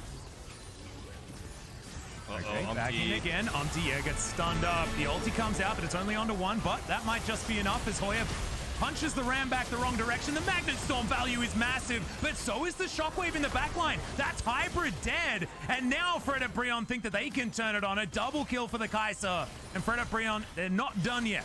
Now, really careful and slow engage from Fred Brion, even with the Ornhorn just kind of falling by the wayside. I think KT Rolster should have been a little bit more careful about how they kind of face planted into the second part of that fight. As Yukal gets hit by this, but he's not going to fall if he doesn't have it. Yeah, but no it looked cool for available. a second. Our observers were like, well. Oh no, the Zhonya's sound. The perpetual Zhonya's. Oh no, this happens sometimes. It does. Oh no. Well, we'll see whether game might not go much longer. These waves, but it looks like we're just going to brute force this inhibitor turret. They should be able to get there. Still, a few seconds on Hybrid, and Zeus is about to respawn now. Blank coming back in 10 seconds as well. And Fred Brion, they take away the inhibitor, buy themselves a little bit more control, and their inhibitor actually just respawned. Yeah. So certainly a control swing here. We're a minute 45 away from that next Baron. There's no big objectives on the map at the moment. So this becomes this awkward lull state where neither team wants to take a fight because losing a team wipe is actually going to cost you the game. As when you watch this engage here for KT, the combo is pretty good, and the Ornhorn doesn't actually work out at all. Like, he knocks it back as he's trying to retreat. Zeus comes in with a huge Magnet Storm, but they actually don't secure any kills here. Henna's golden, untouchable, and then he just turns around and starts killing people. Unfortunately, there's just not enough follow-up damage there on KT's side. With Hybrid being down, it's just, that's it. And I think that Yukal also just threw an ult into a Bellows Breath, which is absolutely not what you want to do, especially onto just the one person. That Magnet Storm would have been so good. Imagine if Encore's like layered on top of that. Like, that's a better moment to do that. And you can understand Yukal's thinking. It's like, let's get rid of the front line and then just continue to move forward because I can heal everyone back up. But just wasn't the case, and losing Hybrid is unacceptable for KT. They really need him if they want to do the extra damage. And he has 6 items now, one of them being a Guardian Angel, so popping him with a Shockwave is going to be very difficult. Yeah, I mean, sometimes with how these team fights are going, though, even if he's in Resurrection animation, that might be enough to turn the tide. He is going to have to be careful with his positioning, but at least, you know, he's got that security that he might be able to wake back up and turn the rest of the team fight. As this is kind of how it's going to go for a little bit here. It's so hard for either team to be the aggressor and be the setup engage because the counter engage is so strong. It's kind of a game of chicken, really, for these two, between the Seraphine ult, the call of the Forge God, the Ornhorn. Yep. And the shockwaves. Like, whoever fights first, if they don't get a kill almost instantly, the other team has a really nice turn. But it's better for KT in that longer fight, obviously, because of the Moonstaff synergy. You can see KT. We're just K-ramming right now. Yes. As soon as that W comes up, KT just trying to get forward. That's a decent knock up there from Doran, but he might just get popped. Takes the Rakan with him. As Zeus getting taken down very low. A double kill so far for the Kaiser as Henna immediately cleanses. There's the flash to get out of the shockwave. And KT are going to try and back away. 3 versus 4 now, though. Very scary here. Fred and Brion are feeling good. You're exactly right, though, about the fact that if there's an ace, right, the game is over. One side or the other. Fred and Brion just going to rotate over to this Drake. They still have Killer Instinct. And it's okay. They're just going to leave Umpty to solo this. KT are hopeful if they think they can steal this Baron away. I mean, they can easily 3-man it if no one contests them because of all the healing they have. But, I mean, there's just no way that Fred and Brion was ever going to let them take that for free. I mean, they had no vision, but it's very obvious when they walk towards that Baron pit what is on the mind. As we are going to watch this team fight again. This is just instant blow up. Like I said, if you get a kill early, then you can win this fight. Look at the follow-up knock-up. Instant kill onto Doran. Zeus goes down. And there's just no way to turn this one around after that. Really nice disengage against a shockwave. But besides, beyond that, you can't win that fight anymore. It's a numbers advantage. Yeah, and I actually thought that it was Hybrid that flashed, but it was Yukal that was about to get popped by the shockwave. So someone flashed, just picked the wrong person. 11-11 as far as the kills are concerned. Fred and Brion down 3,000 gold, but actually up in value given the ornaments that have been spread around. Kraken Slayer upgraded, as well as, of course, Hoya's item and the and Umpty's mythic as well. Yeah. I don't know why I forgot the name, but I did. That's okay. The Immortal Shield Bow? Yeah. I don't know what it is. Why did I decide that I didn't want to? My brain didn't want to tell me that one. It's okay. Sometimes these things happen. As You're all good. Gonna get poked a little bit, but now the Phalanx being set up once again. Yukal hanging off towards the backside. We've got all the ultimates available. No flash for Yukal, which is actually very important for Fred at Brion. This game is an ARAM now, Atlas. I mean, that's basically where we're at. This is the highest level ARAM you're ever going to watch, except it was not all random, okay? Yeah. It does feel very K-Rammy. You're absolutely. But they're all mid. There's the flash out from Umpty. Hoya also trying to get out of there. He's very tanky right now, as you can see. But still, damage is relevant from KT. It's a max items hybrid. It's very, very scary. Doran is very aggressive. I think KT should just kite back towards the Baron pit. That is definitely where they want to take this fight. They have vision advantage. They have scuttle control. Starting it, is another question entirely, but at least forcing KT to group up and walk towards you is definitely going to be strong. They are going to start this. KT have no vision, or Fred and Brion, excuse me, have no vision. Yeah, it's getting taken down very quickly, but Umpty looking to try and get towards the pit. Here's the turn now as the Ornhorn comes down. KT trying to get out of the way of it, but Doran's already dead. Hoya towards that front line. There's the 2-man shockwave. Zeus gonna flash out of it, though. The Encore not that great, only onto Umpty. The rest of KT just going to continue running away. This movement speed so valuable here from this Staff of Flowing Water. As Fred and Brion, they think it's their turn to start off this Baron, and despite not having Doran, KT are still here trying to contest. Teleport back in from Hoya. He has no ult, but he's going to be back up at full health. I don't think they can contest this anymore. Yeah, it doesn't look like it. The home guard from Hoya is just going to get them out of there, and that is the Baron secured from Fred at Brion.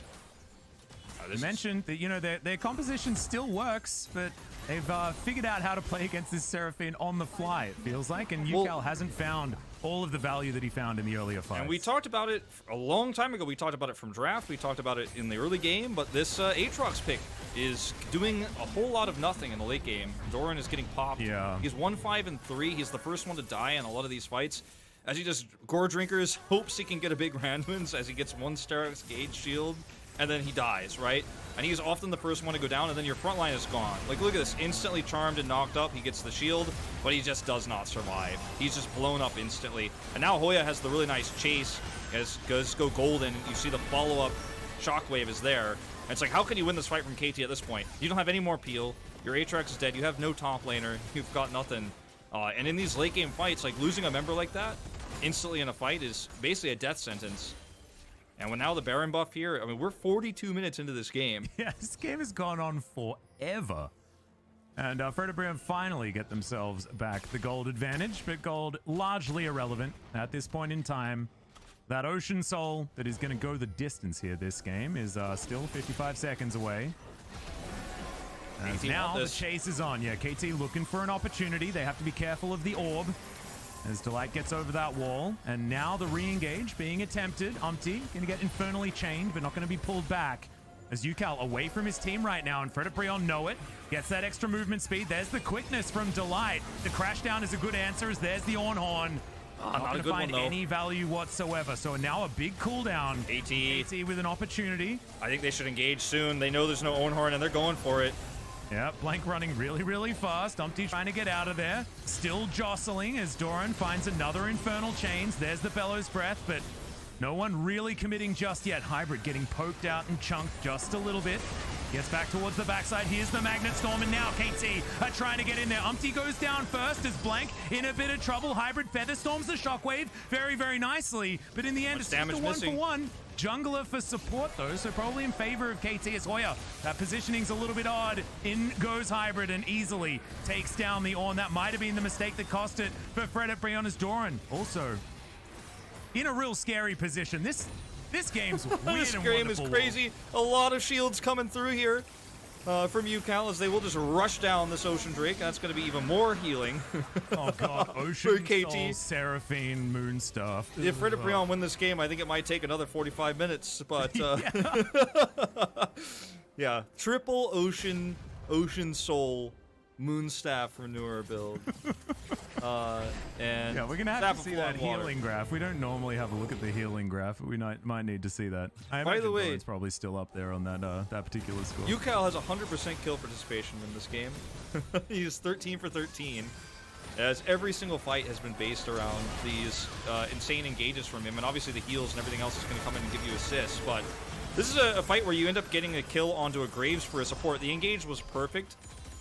Around the Rel. I mean, sure, you lose your support for this, but if you kill a Graves, I mean, in 42 minutes into the game, you can't win this with half of your damage gone.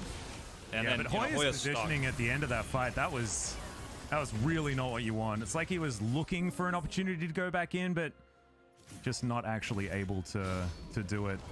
As we've sold boots on Hybrid. He's relying on this staff a lot for getting around the map. And I think that's an Ardent Sensor picked up by Yucal as well. So, yeah. The Kai'Sa are going to be doing some damage. The Zayas are going to be doing some damage. Some damage indeed. But nobody's going to do damage to anybody until these engages happen, because otherwise we're just going to be clearing minions in the mid lane. I don't know if there's actually a thing. 12,274 health healed, it said. Yep. Yeah, it's... Total damage plus shielding. A bit of healing and shielding. Damage shield doesn't get included to this one, so that's why it's all Yucal's stat. It's a large number. Very large big. Number. Well, Fred and Brion, I mean, all it's going to take is one good engage to end this game. So, it's not over by any means. KT are the ones pushing the button first, though. Yep, they should be able to take this inhibitor very comfortably. Ornhorn does come down, and caught in the front line is Blank, just killed for free. That's exactly not what you want. However, they do manage to at least get their inhibitor. Remember, Hybrid is still very, very scary. There's the dissonance onto Hoya. As soon as Hybrid gets these auto attacks off, it is still very scary. And Doran trying to be that front line as KT. They still have Yucal. Now the quickness comes in. Can they actually get any value for it? Is going to be the question as Zeus goes down very low. Now Doran trying to be a hero in that back line, but not quite able to. The Encore, not fantastic, because of course the cleanse is already there, and the Kai'Sa's trying to pop off. Only manages to get the Rel. Is now Umpty fighting against Doran, who survives for a long time, but not quite long enough, and the rest of KT nowhere able to commit. And look, there are low health bars on Fred at Brion's side, but that's 3 dead on KT, and just Hybrid and Yucal here to try and save the base. Blanks up in 15 seconds. He's going to take a drink of water. He's going to be alive for a very short amount of time before this Nexus goes down. Doran not being here, no Zeus for any sort of engage, any sort of Magnet Storm. This game is over. What a fantastic turnaround here for Fred at Brion in the later stages. Yeah, we don't have Encore back alive again. Now the Nexus, they're just trying to race it down as Blank trying to be a hero, but it evaporates. And Fred Brion will take down KT after, look, not having any mid-game team fights work out their way whatsoever.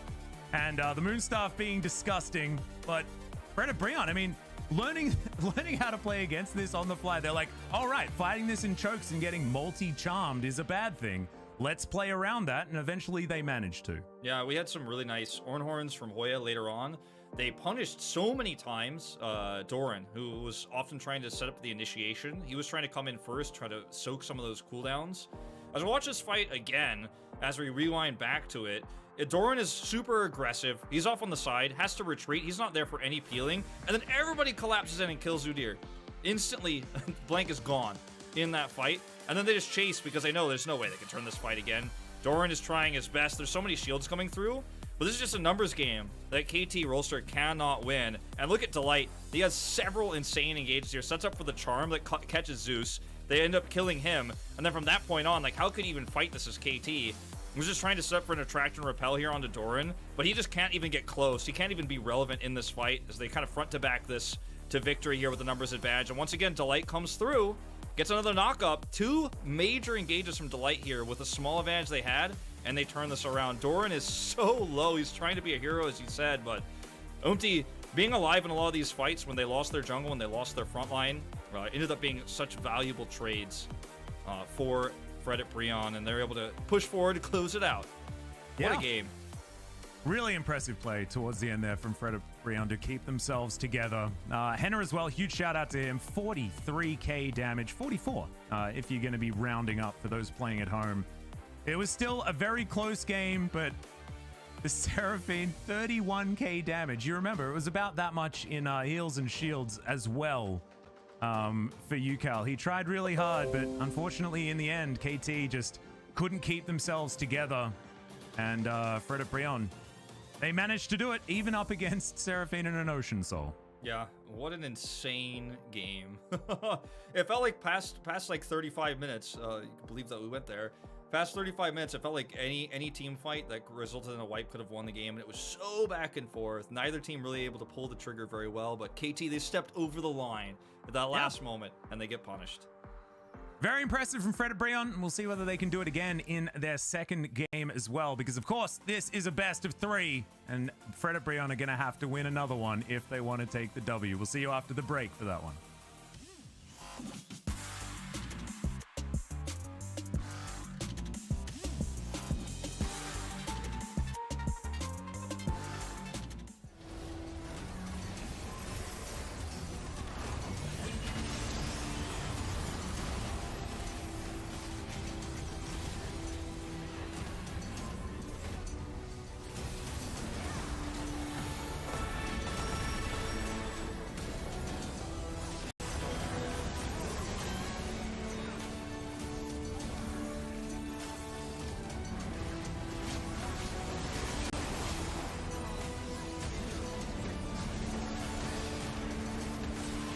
Never slow till I finally prove it. Never listen to the no's, I just wanna keep moving.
야, 더블 빠졌다. 맨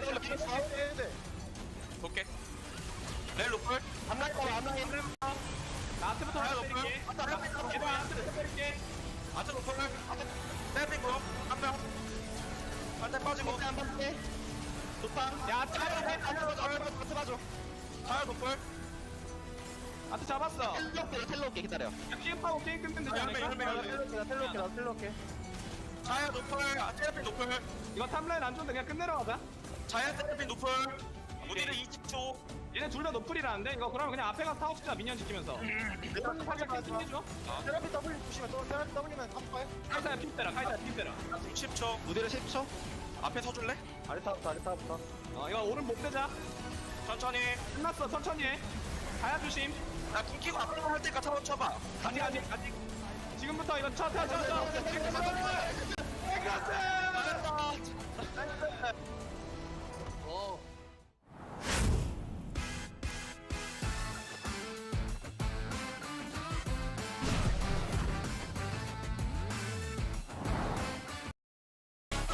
I'm grateful, oh yeah, able, oh yeah, I'm stable, oh yeah, no label, oh yeah, you know me, I have only a path, I'm lonely, but damn, I'm going to win, yeah.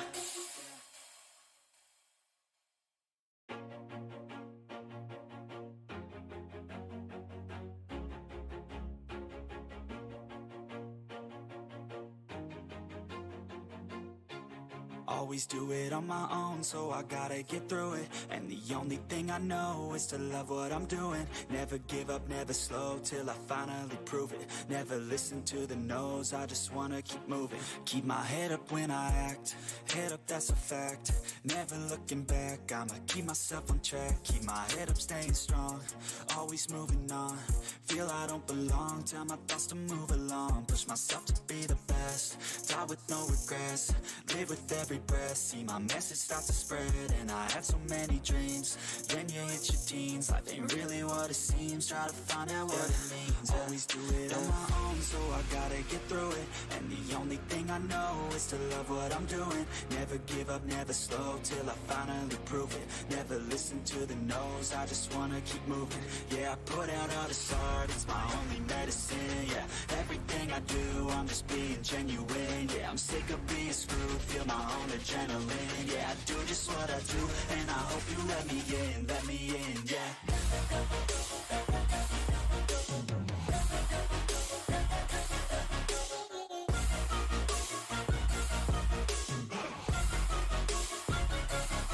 I'm grateful, oh yeah, able, oh yeah, I'm stable, oh yeah, no label, oh yeah, you know me, I have only a path, I'm lonely, but damn, I'm going to win.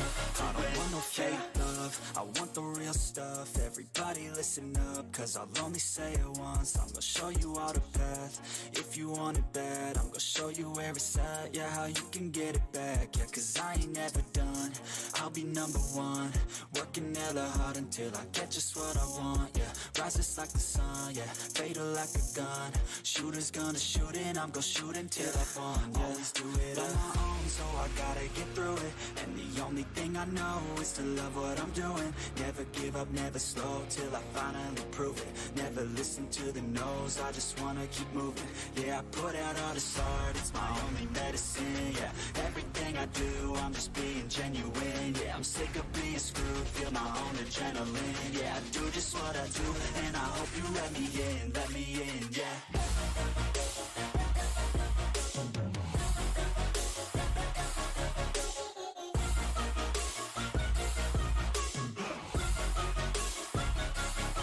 I'm grateful, oh yeah, able, oh yeah, I'm stable, oh yeah, no label, oh yeah, you know me, I have only a path, I'm lonely, but damn, I'm going to win, yeah.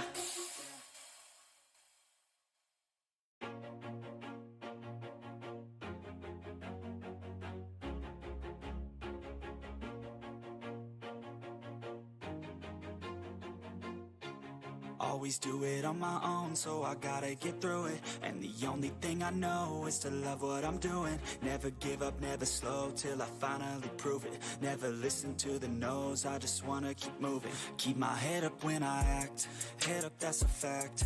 Never looking back, I'ma keep myself on track. Keep my head up, staying strong, always moving on. Feel I don't belong, tell my thoughts to move along. Push myself to be the best, die with no regrets. Live with every breath, see my message start to spread. And I had so many dreams, then you hit your teens. Life ain't really what it seems, try to find out what it means. Always do it on my own, so I gotta get through it. And the only thing I know is to love what I'm doing. Never give up, never slow, till I finally prove it. Never listen to the no's, I just wanna keep moving. Yeah, I put out all the art, it's my only medicine. Yeah, everything I do, I'm just being genuine. Yeah, I'm sick of being screwed, feel my own adrenaline. Yeah, I do just what I do, and I hope you let me in, yeah.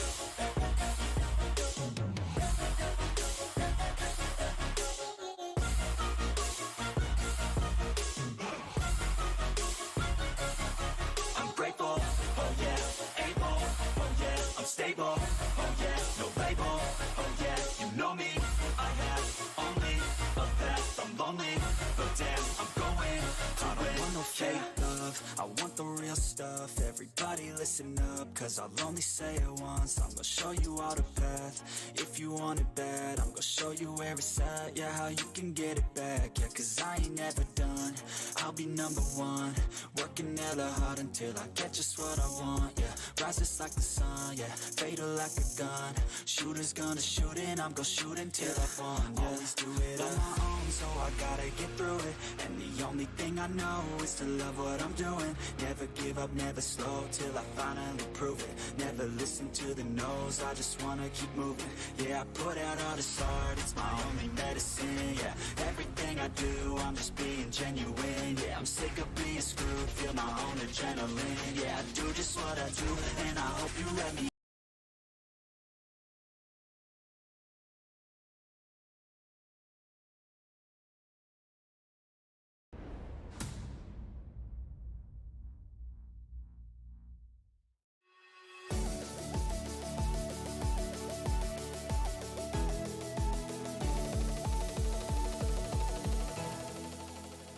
최하위의 수렁에 빠진 everybody 프레디 브리온 for 그리고 the 연패를 match 피하고 of 싶은 the night. KT가 Brion was 만났습니다. looking for their 1세트는 프레디 breakthrough 브리온이 in 기분 order 좋은 to 세트 승을 leap up 가져갔는데요. here in the KT가 LCK 미드 setting, and 세라핀을 they did 선택했던 manage to take game 1세트였습니다. number 요즘에 또 one. 프로님이 미드 We had 세라핀 열심히 Seraphim 많이 mid coming out from 하셨잖아요. Yuka. 그래서 The 네, crew has been 말씀해 spamming this 제가 as 미드 well. 세라핀을 So 진짜 anyway, 많이 했는데 take away 너무 from this. 좋습니다. This 이게 is so 아이템 good. This is 빌드도 두 broken. 가지가 있어요. There are 레안드리로 two 가서 builds for this 공격력으로 champion. 가냐, So you can 아니면 go 이제 for 원스텝 full 쪽으로 AP 가서 build, 서포팅, or you can go for 칸타형으로 full 가는데 support mode. 카일 선수는 이제 And you call this time 팀 around 게임이다 because 보니까 this is a 원서치 team 선택을 game. 했고, He went for the 솔직히 Moonstone 세라핀의 단점이 Renewal. 드러나는 경기가 아니었어요. This was not a 한타는 game where we 한타, could see the 라인전은 weakness 라인전, of 최종 Seraphim 후반보다 because 다르고 Yuka 그냥 did a great job 단점 in 하나가 both laning 딜이 phase 살짝 and 부족하거나 team 이제 fights, 생각이 but 좀 because 이런 of 게 the 없다는 build, 점인데 well, 카일 he was 선수는 lacking a bit of a 그런 거- damage. 그런 게 안 느껴질 정도로 But 너무 잘했습니다. Yuka did a 그렇지, fantastic 보통 job 이제 to 저렇게 무지력으로 show the 오래가는 best 챔피언들을 performance 하다 out 보면은 of 상대가 Seraphim. 이니시를 걸었을 때 한 방에 죽는 그런 상황만 And 아니면 unless 보통 되게 Seraphim 게임을 이길 gets 수 popped 있거든요. in the 근데 이제 beginning 게임이 of the 길어지다 team 보니까 fight, 카이사랑 actually the 오리아나랑 team can 그레이즈가 충분히 have 죽일 a 수 있는 딜이 huge 나오고, amount of 그러다 sustained 보니까 damage 오리아나 based 앞에서 on the 버티고 itemization 팀을 and the 죽이는 skill 그런 상황이 sets. 나왔었거든요.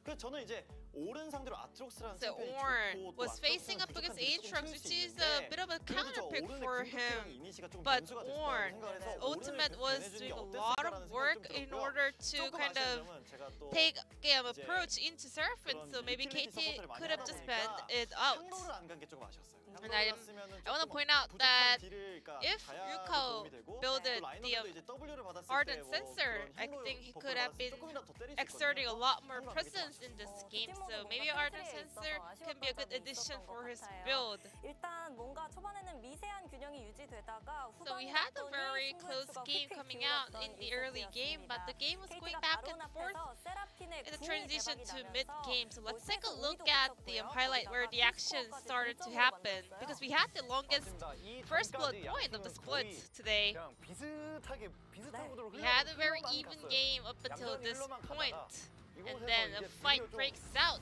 at this Baron pit. 좀꽝 붙는 한타가 나왔는데 We had a huge 여기서 clash 그냥 coming 양쪽 out from 미드의 both 교환이 납니다. players. 이 전에 이제 한 명씩 교환이 되는 구도가 나와요.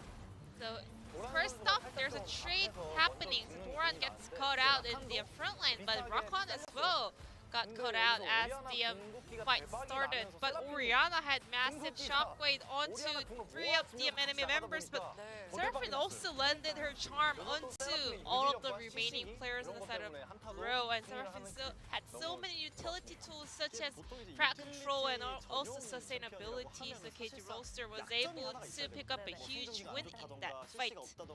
Usually, a utility support champion has a lot of weaknesses, for example, like dash or damage, but Seraphine, she doesn't really lack in those things, so I think there will be one day that Seraphine will face a huge nerf. However, Frederick Brion held it on really well, and they were able to actually pull off their proactivity in this game. Let's take a look at this highlight. 이제 프레디 브리온 경기를 보면은 사실 When 상대가 you're 반대쪽으로 watching 갔을 때 Bro's 반대쪽으로 그냥 performance, 쿨하게 가는 그런 게 있는데 well, 우선 the opponents 도란 are 선수가 아트록스라면 조금 what- 아쉬웠던 거는 뭔가 the opponents doesn't really contest for their moves, but this time around, Brion was going really aggressively in order to stop the Baron strike coming out from Bro. 너무 But we 그걸 also 일찍 have to keep 싸우니까 in 너무 mind 몸이 that 아프게 Frederick 되면서 Brion is 이거 really 상대적으로 strong when 그냥 they're 혼자 grouped 막게 up 되고 as 5. Somehow, Doran also survives that engagement, but still, KT was way behind in this team fight. 근데 결국 잘 해서 장점으로 이끌어냈어요. And Bro was able to show the best power level they've got. And we had another extended fight coming out from Bro. So we have to keep in mind that Seraphine's champion that can guarantee a huge sustainability for its teammates. But Bro went over eager right here, so they went for re-engagement. Bro, even though they had this perfect plan and they pulled it off really well, but they still cannot get rid of this kind of overextensions.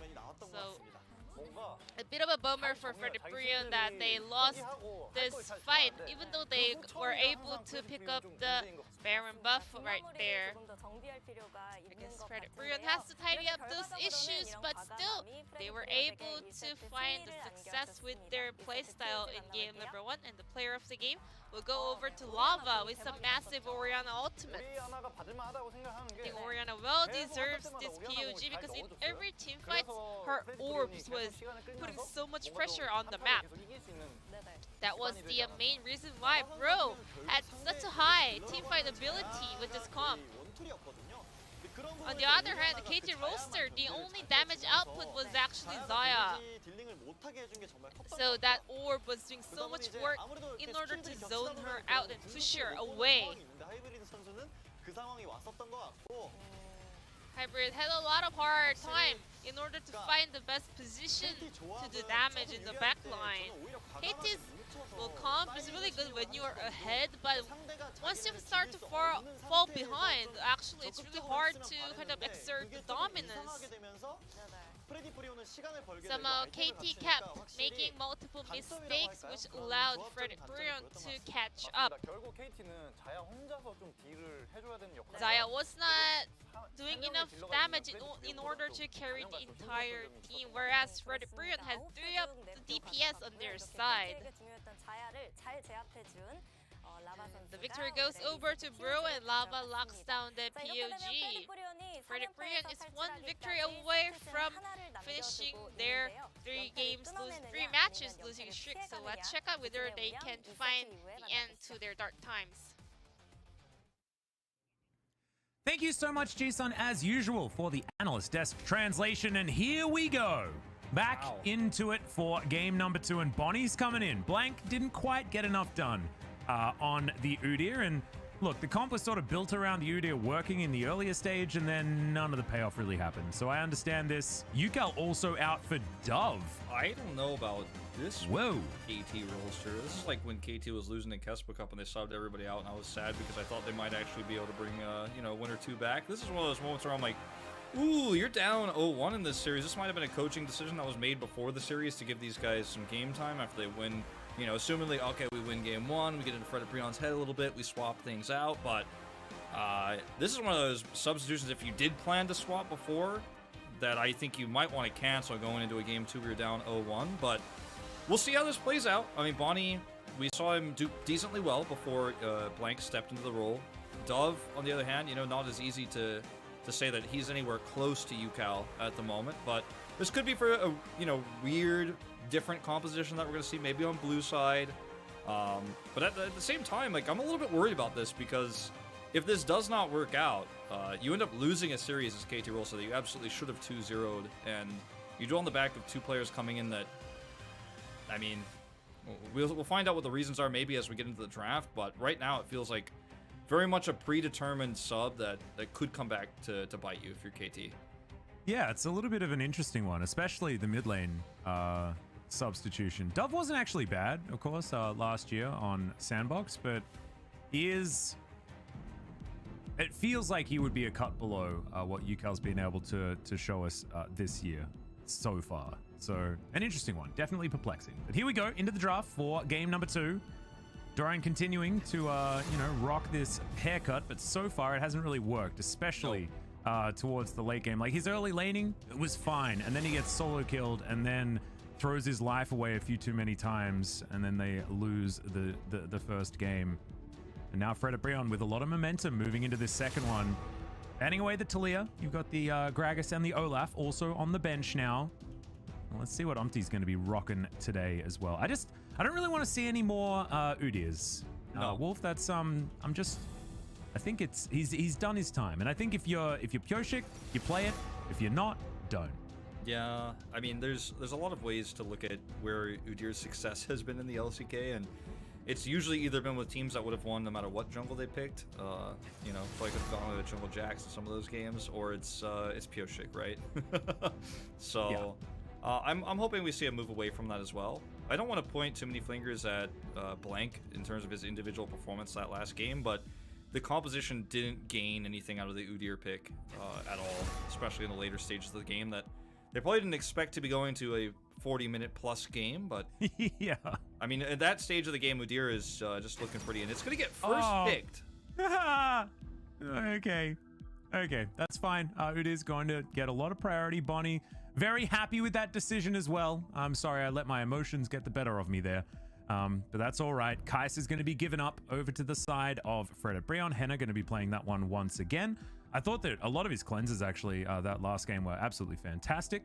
But it was a little bit overshadowed by some of these really clutch shockwaves. So I can understand why Lava picks up the player of the game, and also why he's going to priority pick the Orianna as well. Yeah, it is. It's a 2-0 pick for him so far. It's been his safest pick. You know, he had that win against Showmaker in the lane that everyone remembers against the TF, and I like the priority here. When they take Udyr first, you get Kai'Sa. You make sure you lock down the Orianna. You're not going to get that over. As we see the Samira Rel bottom side here for KT. Very difficult to mess this one up in lane. But it is, you know, one of those compositions that requires a lot of finesse in the team fights. If you fall behind in lane, things can certainly get out of hand very quickly. Yeah, the answer is just going to be Fred Brion sticking to what works, because of course they played all of these champions in the last game. Very comfortable on them as well. We'll see whether the Seraphine ban comes in case Dove's been practicing it. Haven't been able to check out his solo queue just yet, because of course wasn't really expecting him to be playing. UCal, by the way, has not been playing any Seraphine mid at all during solo queue, so they tried to keep it as hidden as possible, but it didn't actually work out with their debut of it. Victor going to be banned away from Dove. Maybe they just forgot that there were bans, because that makes a lot of sense into UCal, of course. Yeah, I mean, it's still a strong pick in the mid lane. You see the Alistar ban onto Delight. I wonder if Seraphine actually goes through this draft and goes into the bottom side of the map for Fred Brion, because we've been seeing a lot of Seraphine bans targeted against some of the players that really like to play it, you know, and some players that have like really big champion pools in the bottom lane. Lehens is obviously the one that really comes to mind, but if left open in this case, especially against a bottom lane that has been historically fairly behind in the early to mid game stages and can definitely find themselves very behind into something like a Seraphine Kai'Sa, I wouldn't mind it actually here for Brion, but they're already gonna lock in the Recon. And Delight had some fantastic knockups in the late game there on the Recon. It was actually one of the best late game Recon I've seen in the LCK. He actually he did have a very good game, so I don't mind this. That being said, he's not my favorite at the moment. It's just going to be their option into this rel, as Renekton being considered, blind of course, into Hoya. As I'm imagining Dove's voice. Definitely one of the best things about Dove is his deep voice. So he was talking there, and I was like, I wish I could hear you. Hey, maybe he'll get POG. He'll get to hear them later on. Hey, true. You know, keep your hopes up. The Ornn ban is really smart here. It also prevents Brion from playing the literally exact same composition that they played last game. As it looks like Dove's coming in perhaps for a Zoe pick here. And this is Dove's pick, right? Like, this is what he played all last year on Sandbox, and there's the insta-lock on the Scion. Hoya's like, I'm a big old tank player, and I'm gonna play a big old tank, and he absolutely is. We've got it's the same comp. Like, it's the same comp. It's the same thing, basically, except you don't have the items, but you have strong late game engage. You have an extremely tanky, slow top laner, very safe up in the top lane. You know, probably won't see Doran end up killing himself in the top lane by mistake again, but hey, anything's possible. And even if he does, he comes back to life and gets to smack people. Heck yeah. I wonder if this composition works, if there's a strong enough front line for the Zoe here, because if you get Vision, Zoe can be fantastic, but the Udyr pick, it's a decent front line, but it's not that stable, right? It's not like an Olaf where you're going to be able to roam freely into the front line no matter what to give Zoe that extra space to do the damage in the team fight. It does work out if Zoe hits a few paddle stars, then suddenly Samira presses R and the team fight is yours, but on the other hand, you know, if this Udyr falls behind, so Renekton doesn't work out, doesn't get a ton of an advantage against the Scion pick that's going to be pretty stable in the top lane. I do like the late game scaling, especially with the Graves here versus Udyr on the side of Brion. I think they could take a 2-0 here. It's certainly possible if they play this well. If we get another 50-minute game, we 100% get Brion walking away with a win. I don't think that it's really going to be much of a question. Their front-to-back team fighting is just better straight up than what KT have. But like you were saying, there's a lot of mid-game acceleration opportunity here for KT. They should also have some decent early priority in these lanes. And we'll see whether Bonnie is just going to be able to be a better Udyr, right? Like, we've seen already that there are two different types of Udyr in the LCK. It's the ones that do nothing and Pyoshik. Yeah. And is Bonnie going to be a Pyoshik is going to be my question. As of course, Udyr has one in the hands of other players, and he did actually today. Arthur as well showed that he could be a bit of a Pyoshik at times. Yeah, it's just below 50% win rate right now. A lot of games played. And it's certainly been a pick that if you get behind, it's hard to catch up. But it's also a pick that skirmishes really well around objectives. You have the ability to chase down targets. Like, it's one of those picks where if you're almost disengaged, like if you're playing a comp that kind of looks to slowly poke in and then it's like, oh, it's not working, or you look for a hard engage, it doesn't work, you have to back away. Udyr doesn't let you cancel a team fight. Like, if you're in these skirmishes in the early game and you're like, well, maybe we'll just give this up, Udyr's like, no, I'm coming in and we're getting kills, so you have to stay and fight, or I'm just going to kill you. Yeah. He's great at that, you know, especially in the early game. Let's see how it's going to go. It's going to be the Ghost Udyr this time around for Bonnie. That's going to be the change-up as well. Not going with the fun skin, but this one's still pretty cool, so that's okay. Yeah. And we'll get a bit of a leash from Hybrid and Zeus.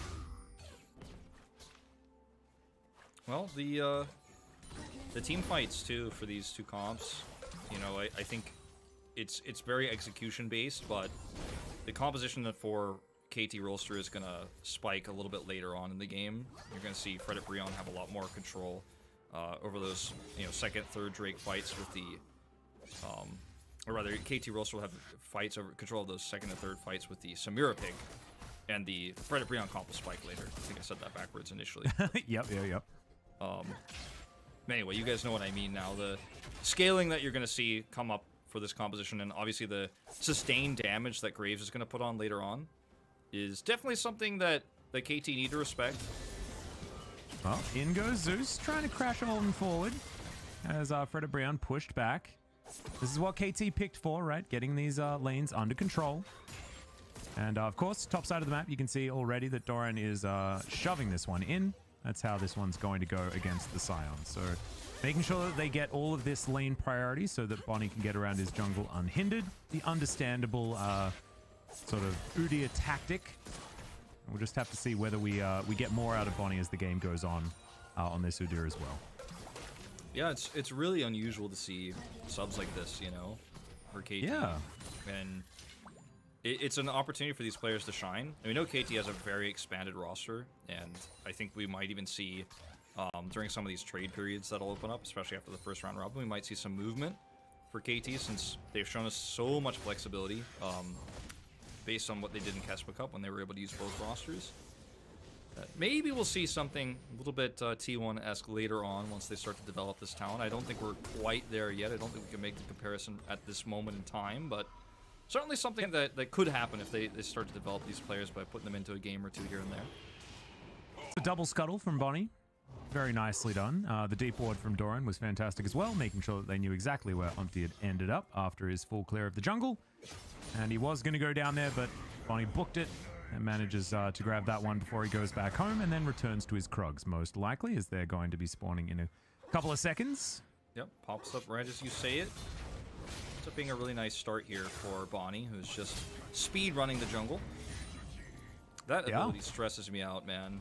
It ramps up so slow, but it feels like you always get hit by it no matter what. Yeah, true. Teleport back to the lane for Lava as Hybrid dashes on forward. All right, they get a nice attract repel stun, but not able to get too much more. The follow-up damage actually pretty good here from Henna and Delight. And Bonnie not quite fast enough right now as he's got the Swifty boots as well. Wow. Yeah. He's going to go quick. Yeah, he is very fast. This could be a new world record Udyr clear around, you know, if we're talking about the speed run.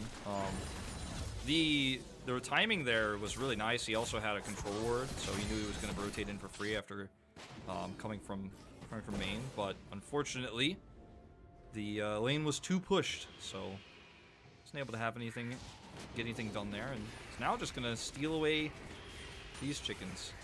Yeah, the ward is there, but there's just nothing that Umpty can do about it. He's going to take his wolves, and unfortunately, he's losing the race. You mentioned the speed run. Yeah, around the jungle, definitely going to be in favor of the Udyr. As he'll pop over and look to take down these Krugs as well. Good positioning from Umpty. And I think he knows this is happening as there is a ward in the area. I mean, he was spotted on the chickens as well, so Bonnie is going to have to hightail it out of there. That's called the grave skip, where you just don't fight the graves and walk away. Nice. Very difficult to loses execute. him a little bit of time, but it's okay otherwise, as Lava takes a lot of damage there from the Paddle Star. Good bubble to land from Dove. Good to see that he's still the same Zoe that we remember. Definitely was his best champion. Yeah. Though later on in the game, the Zoe is going to be pretty awesome at doing sustained damage, as long as, you know, Lava doesn't get too far ahead, or if they don't fall too far behind in general. That's something that you're going to need vision for, but it's really, really powerful. And we haven't seen Zoe that much recently in LCK. Kind of sad about that. Well, three-man movement towards the river here, as Umpty just says, nah, it's my scuttle, mate. And it's going to be his first of the game, so I think he deserves it. And Delight's going to come up and help him out. They did have inside track on the bottom side, which is why you saw KT not actually engaging. Couldn't get the Samira in there. Delight getting over the top just fine. They are very low on, or Dove is very low on mana, but he's still holding his own in the lane. And for the Brion, despite having Umpty here and that you know, fast track that you mentioned, they're not going to take the Drake. They're not going to take a risk just yet. As I feel like there was an opportunity for them to try to force that skirmish, but the Rel is so scary in this stage of the game. Just decide against it. But once Hybrid hits 6 here, I think KT might be able to turn this on its head big time and try to make a play for that first Drake, because that's a huge spike for team fight potential here for KT's composition. Well, we're a train towards the top side. The Barbarian Scion is pretty cool. We don't see it enough, actually. It's too much of the Titan Scion one, which actually does turn into a train. And so I just call it a train every time. But that's not a train. That's just a barbarian running real quick. It feels like it's a train, though. Yeah, it does. And the sound is still very train-like, because here's the crash down, and as the flash, Delight just going to battle dance on top of him, but that is a valuable flash to have here on the bottom side, and they're continuing to push forward. Hybrid had that S rank for a little while as Delight. Yeah, he's just going to stick around. Not exactly what you want. Doesn't quite have his Q back, and that's going to be first blood so easily. Zeus beautifully tanks up the turret and doesn't even die for it. That was perfect timing. They know that Hybrid's going to hit 6 when he clears the wave, and he's going to have his Inferno trigger online. Gets S rank. Doesn't have to use it, but because Henna respects it, so doesn't actually end up using it in that fight. But that was actually brilliantly timed for KT. And this is that spike I was talking about. You hit 6 with this Samira, and everything becomes a lot scarier on the bottom side of the map. Especially when you include the Rel in it, and they didn't need to use any of their flashes either to lock down that kill, so the pressure is just going to continue. Really nicely played from KT, and we've had a lot of question marks on Hybrid about his aggression and about what he's actually been able to get done. Some of his games, the damage certainly hasn't been there. I think he still has one of the lowest damage percentages of any of our marksmen in the LCK at the moment, but that was definitely a lot better. The follow-up from Zeus, of course, very, very strong. Gonna see Herald for a Drake trade here. Fred and Brion have had a lot of control of the bottom side of the map, and despite this pick here, you know, you had to see the instant back from Delight, so there's just no way they can take that objective, or rather from Zeus. So he's gonna end up tanking this turret quite a bit. So the S rank was there as he hit 6, but he doesn't have to use it because this is just an insane advantage they have. And the Rel positioning there. But right afterwards, you know, because Zeus has to back, they do rush down and grab the Infernal Drake, so it ends up being not terrible for Fred and Brion, but this advantage is starting to really show through in the bottom side. Yeah, it's really nice. 2,000 gold is going to be the lead here for KT. And in goes Bonnie. He's gone real quick as Dove looks for it. Shockwave lands onto Bonnie, and the bubble's also going to connect. Dove looks for the Paddle Star. That's a lot of damage, but just uses the counterfeit flash to try and get a little bit more with those sparkles. Not able to quite do it, and Lava has teleport to get back to this lane, but did use the flash, so still good. That's really huge. They loses the flash for some of these upcoming fights. Gonna make it a lot more difficult to put his ball where he wants to set up for some shockwaves. You know, the situation here is kind of coming true to the script of the draft, right? Where, you know, KT have this early game advantage. It's not huge, but it's significant enough to where it could snowball them into a little bit of objective control coming up here. And this is where they really need to grab hold of this game and start to push through these advantages. Because they have this Rel pick as well with the Samira, they could be super oppressive through this jungle, as you can see. And we see this so many times with the Felios and Thresh, but you can see it with the Rel here and the Samira as well, where you just push forward so aggressively when you get a lead, push down turret plates, and you just do not let Fred and Brion do anything. They're even going to get a second charge here, potentially. Yeah, should be able to, as Henna not able to poke its eye out before it crams it into the turret, so very nicely done. And Shelley getting a lot of value. We'll see whether Shirley can stand up to that one. Not entirely sure about that. Don't think so. All of the plates. Not this game. No. This is the really scary version of Samira, right? This is where we get all of those balance question marks, because she is off to a fantastic start. Yeah. I mean, you got the hit 6. She hit the 6 power spike, right? The 6 spike, and gets the kill there. Now she's got Immortal Shield Bow, and she's just roaming around the map, making trouble. She's roaming around the map. Okay, you want to try to clear wards? You want to try to get some vision? Not gonna let that happen. And this is very similar to the Aphelios situation I was talking about, where you win bots so hard that you just swap to top, and then you force a reaction. Fred and Brion are gonna send, you know, their duo top as well. They react quickly. And this happens only when you have an AD that just gets out of control in lane and gets all those turret plates. So now they're going to try to feed more gold to Hybrid here. They have more time to get these plates as well because it was so early. Yeah, this is sub 12 minutes he's up here. Damn. A frightening time to be a Fred and Brion fan. All of my broers out there. As, yep, Hybrid pretty frightening. Enter and Delight in position to try and catch this wave. See how many of these plates they can deny. Look at the positioning here of Zeus, too. They want to collapse onto this. We're four-man diving again. Yeah, Quadra kill in a second. Well, we've got the teleport coming from both the mid lane and the top lane. Lava and Hoya going to come on forward as this is a 5v5. Bubble going to go wide, but it's going to stop Umpty from running on through. So they do save their bottom lane, but at what cost? That's double teleport, now on cooldown. Now they need to get to the rest of the map as Doran dashing on forward. Here's the ulti, and now Hoya's trying to do it. Gets into the wall, gets the flash out of Hybrid. Pretty nice there for the Scion as he yells at Doran for a second, but they are just going to back away. Yeah, this is getting a little bit of extra value for Dove in the mid lane.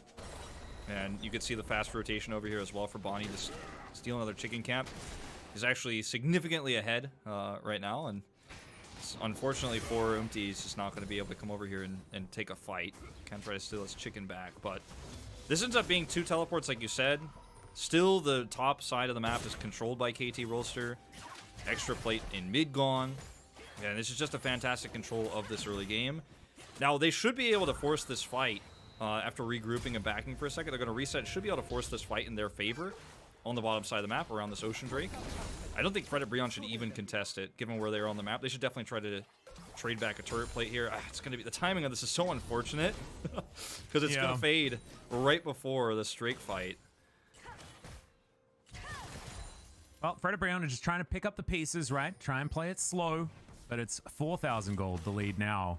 And KT are much more successfully snowballing this game at this point. Zeus going to jump in on top of Delight, actually gets the grand entrance interrupted as Umpty trying to get some damage over the wall, but Zeus pretty tanky at this point in time, and KT just going to take down this Ocean Drake. We'll see what the soul is. My money's on Cloud because that's just how it's been, but could be Mountain as well. Hey, there it is, Mountain. Oh, nice. Look at the turret plate difference here, 1120 to 160. That's where 1,000 of that gold lead is going to be.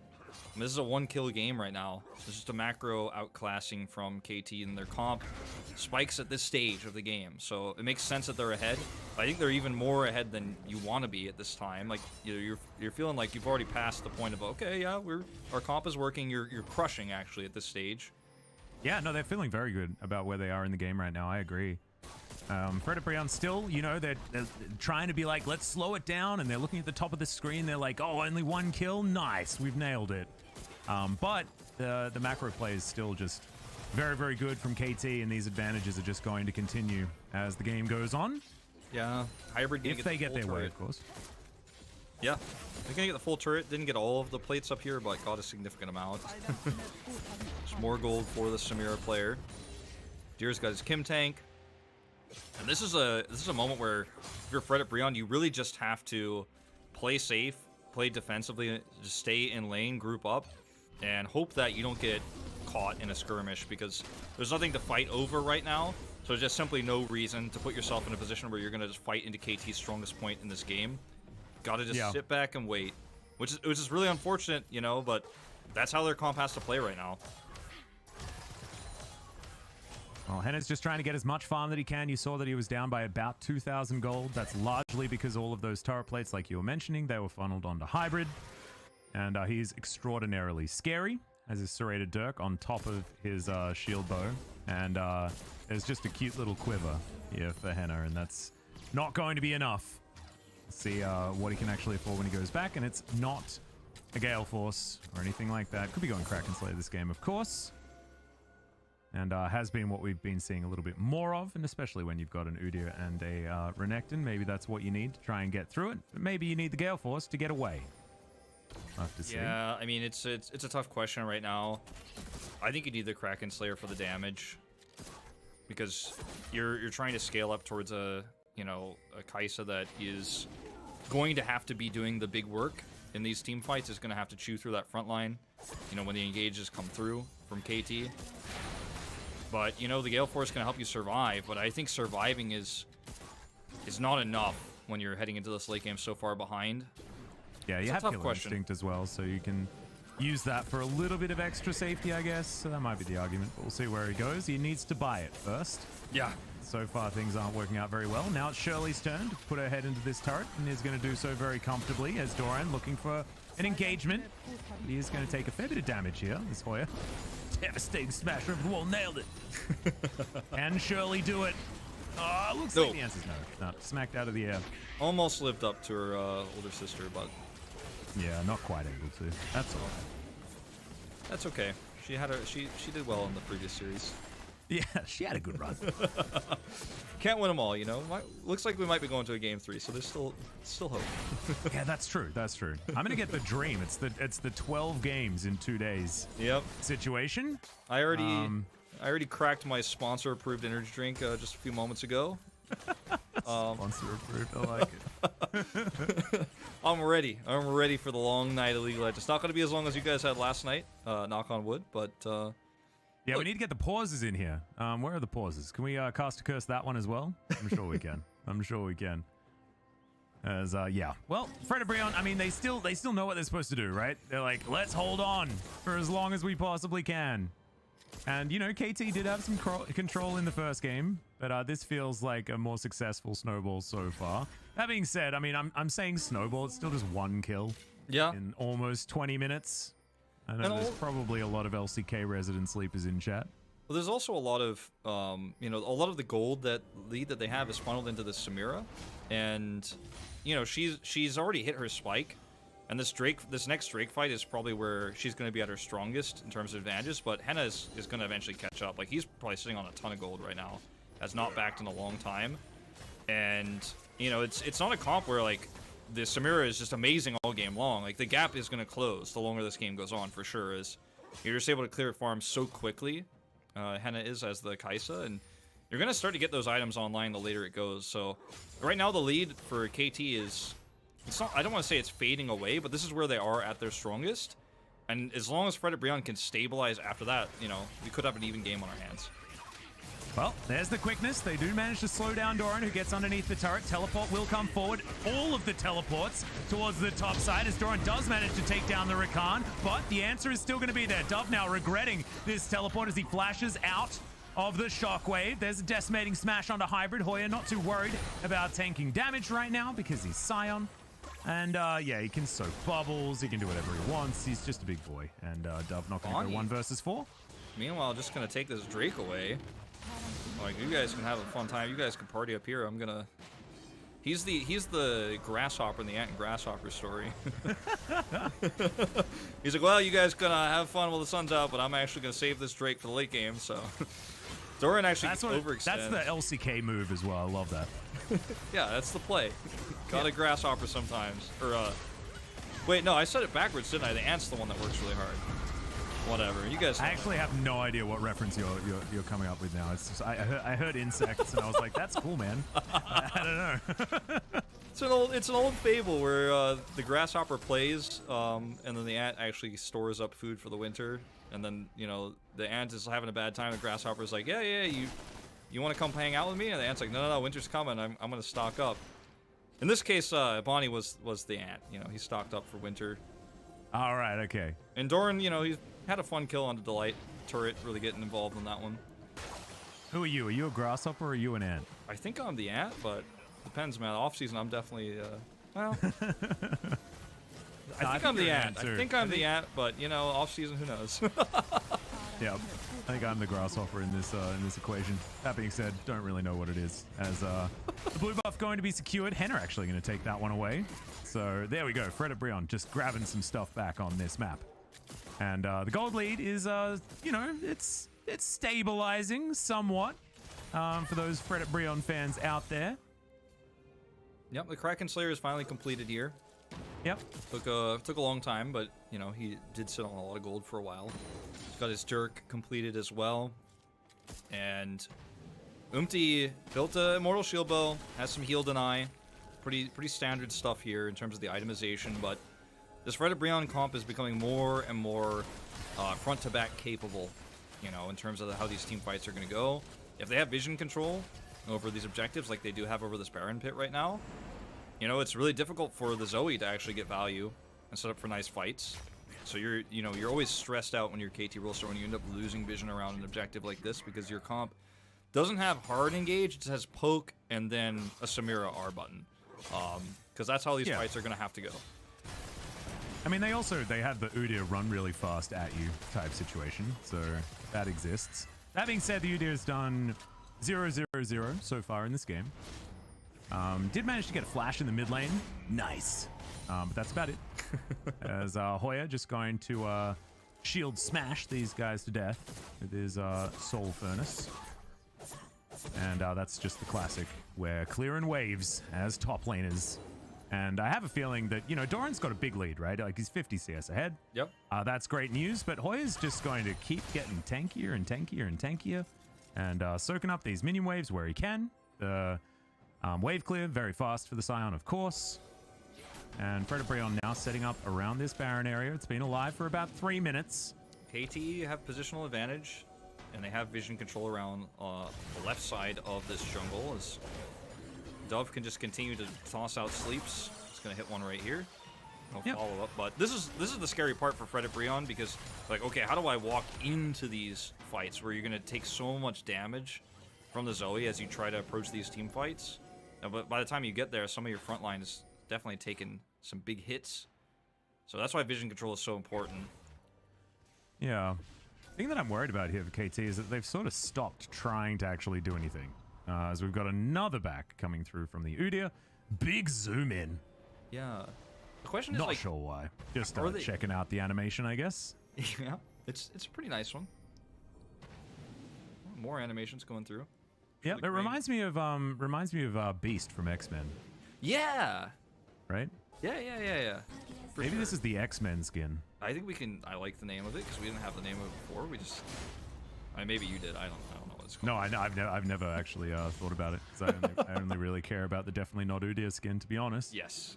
But we're gonna have to talk about it now because there's not too much to talk about when it comes to the game. As Hoya's not gonna die. It's just not happening.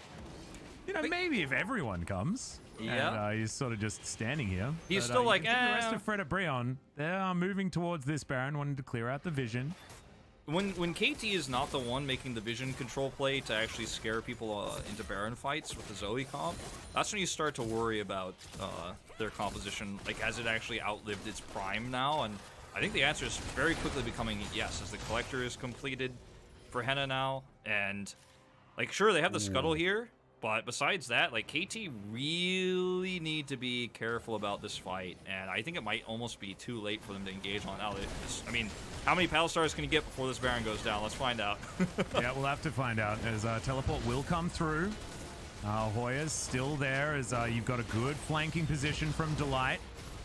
KT, they know about it, of course, with that cheeky ward over the wall, as Dove picks up a smite for himself. They will have the smite advantage for this one, so the turn, they're looking for it. Delight gets over the wall, but now not going to have that flank.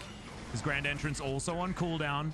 There's the back away. The Baron should reset, but no, Hoya walks back in. They are going to keep it leashed for the moment. Dissonance doing a bit of damage there to Zeus, but he can still engage. As there's the flash forward, the Magnet Storm, everyone getting taken down solo. Samira already instantly with a triple kill. The Rel will fall, but that is going to be that. And KT should be able to just transition to the Baron. Yep.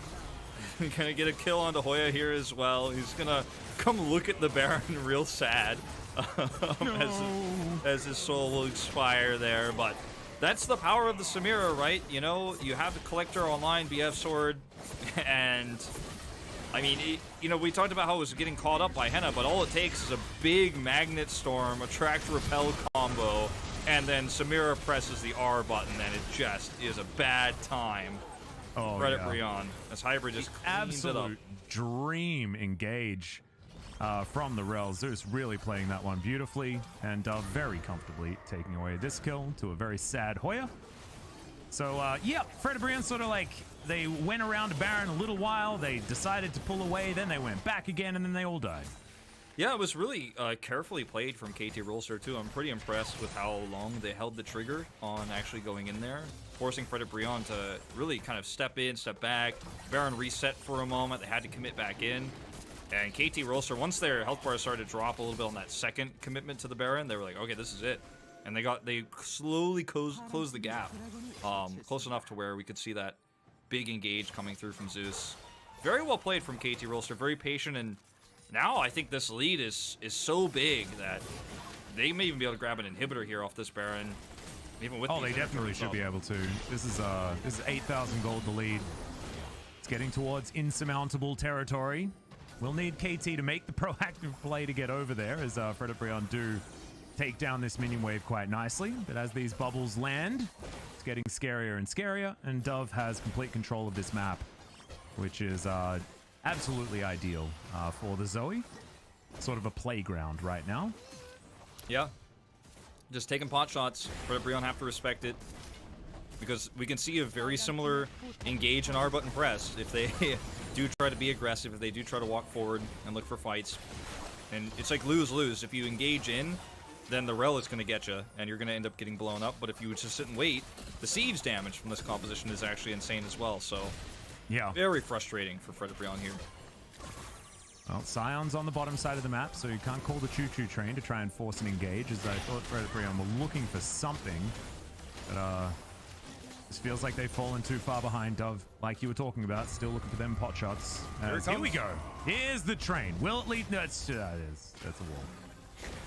Yeah. That's not platform 9 3/4. Unfortunately, he's not a wizard. He can't get through. He's not going to Hogwarts tonight, Alice. Yeah. No. Cancel it. Cancel it. He's going to have to find a different school, I think. As KT will back away. So they didn't manage to break open the base, and this game is going to extend ever further, but 10,000 gold the lead for KT, the largest, it feels like, for this entire series. Yeah. But, I mean, the longer this goes on, I mean, Fred Brion are still massively behind. Like, now is the point where you can't even really talk about the scaling issue as much at this stage, right? Because KT will just slap you in a team fight straight up. But, I mean, the longer it goes on, the more volatile this game gets, and the more opportunities Fred Brion have to take a really strong engage. Delight has been the guy who's kind of hanging out on flanks and looking for some knockups. He's hoping he's going to catch Dove or Hybrid. Like, he's hoping so bad that they are out of position, and then you can see the collapse through. Oh, man. This is, it's still going for a very long time, given the amount of... you know, the gigantic lead that KT do have. Maybe they'll just get themselves a Mountain Soul, and that's going to be the final nail in the coffin. Just have to see. KT just more than happy to play the long game. Yeah, I mean, they, you know, earlier on, before they started to really push their advantages, I was worried that they were too happy to play the long game. But at this stage, and with how well they engaged on that Baron fight, you know, when Fred Brion were forcing a fight on their terms, and they still just kind of patiently walked in, forced a reset, and then had an amazing Magnet Storm engage. I kind of trust KT with the lead that they have right now to actually take these next few objective fights. It's going to take a while before we get there, but KT's like, well, I'm not going to throw my lead with no objectives on the map. Just going to play it slow, play it safe, and that's why we're going to have a really long game here, Atlas, but I appreciate it because KT is down 0-1 against the 10th place team in LCK, so definitely don't want to throw this series away. And let's see whether we can get 3-game series for the entire week. Maybe we could do that. Like, it's the ultimate money's worth for the LCK. I mean, Fred Brion are making a case for maybe bringing T1 to a game 3 right now. Yeah, right. No, exactly. Looks like KT should definitely be favored. Still, you know, crazy things can happen. But we'll have to see it to believe it. Absolutely. It's so funny, though, because this week was the week where it felt like the matches looked a little bit more one-sided, right? It looked like we had favorites in almost all of them. Yeah. And yet, we've had every single series going the distance. Yeah, it certainly has been a pretty weird week for that. I mean, yeah, you, me, Chronicler, Valdez, we were sitting down talking about today or this week's matches, and we were like, well, this could be a really one-sided week that's fairly interesting as... Okay, they show themselves here by tossing that ball out. That's Hybrid. Okay, takes off his health bar. That's bad news. Decimating smash, but Bonnie just going to run in, run out. Ducking around. Boya staying in position. We'll see whether the train is going to be called as Delight gets over that wall with the grand entrance. More of an exit at that point. I'm starting to get worried about the positioning here for KT. They need to be really careful. Oh, that bubble is god tier. Onto Henner in the back line. Fantastic work. Not able to follow up as, okay, that's a very short trip on the train. Humpty hopping on forward. Bonnie looking to try and get some boops in there, but not really feeling it as we've got Hybrid on the Drake already. Doran quite low at this point in time, and Fred Brion not wanting to give away the Mountain Soul. Voidseeker gonna land onto Dove there as there's another Magnet Storm towards the backside. Delight launches himself into the backline, but Dove avoids it with the portal jump. Shockwave is decent, but the Samira still popping off in the fight. Double kill now, and now they're just looking to clean up. Henna is going to be the next on the chopping block, and Hoya looking to take down the Drake. Let's do it. Not gonna do it. And KT are just gonna march up the mid lane and take us to a game number 3.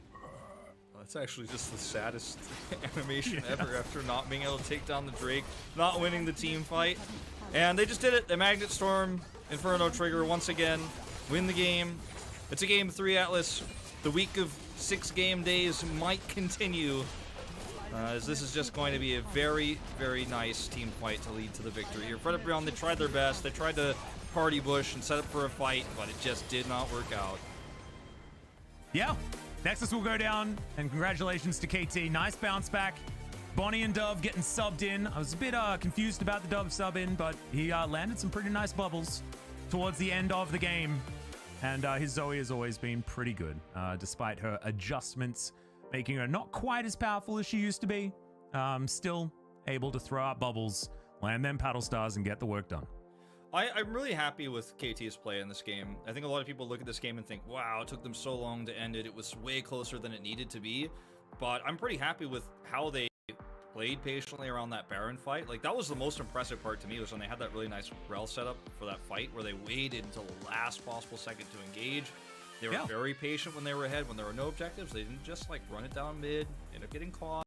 They played it safe, calm and collected. That's, you know, it's not what fans usually like to see, right? Fans want to see your team dominate. They want to see the game over in less than 25 minutes. But that was really good reservation, good judgments of situations there by KT Rolster, especially with a comp that is stronger earlier than it is late. Understanding how to take those late game fights was pretty impressive. Yeah, and it was good suffocation out of KT as well. It was very textbook. So another, you know, relatively slow game, but still from KT was a much better experience than in game number 1, where, you know, the last few team fights certainly not working out. So we are going to go to the distance, and as expected, you know, KT looking far more dominant, just pound for pound as far as player skill compared to Fred Brion. And that's sort of how it's supposed to be based on this matchup, right? Like, Fred Brion haven't necessarily looked like they've been as talented, I guess, as the other players. Yeah. But they, you know, there is certainly still potential there. But once again, we see Udyr not necessarily doing that much damage. Rel does so much work, though, and I think Zeus had a really, really good performance this game. I think he really did. Set up a lot of those kills for Hybrid, set up a lot of those team fights, really patient play from KT Rolster.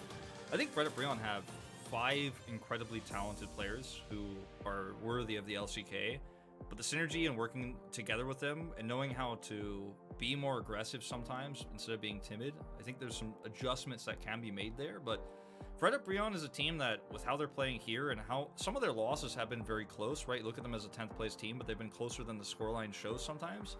Fred Brion is kind of giving me hope that this is not going to be a number 10 team forever. I think they certainly could bounce back. They could be a stronger team, maybe in summer split, but they're getting better every game.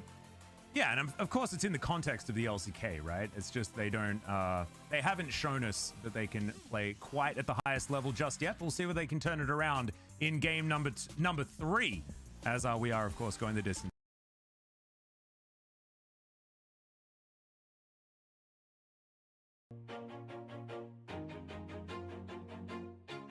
Always do it on my own, so I gotta get through it. And the only thing I know is to love what I'm doing. Never give up, never slow, till I finally prove it. Never listen to the no's, I just wanna keep moving. Keep my head up when I act, head up, that's a fact. Never looking back, I'ma keep myself on track. Keep my head up, staying strong, always moving on. Feel I don't belong, tell my thoughts to move along. Push myself to be the best, die with no regrets. Live with every breath, see my message start to spread. And I had so many dreams, then you hit your teens. Life ain't really what it seems, try to find out what it means. Always do it on my own, so I gotta get through it. And the only thing I know is to love what I'm doing. Never give up, never slow, till I finally prove it. Never listen to the no's, I just wanna keep moving. Yeah, I put out all this art, it's my only medicine. Yeah, everything I do, I'm just being genuine. Yeah, I'm sick of being screwed, feel my own adrenaline. Yeah, I do just what I do, and I hope you let me in, yeah.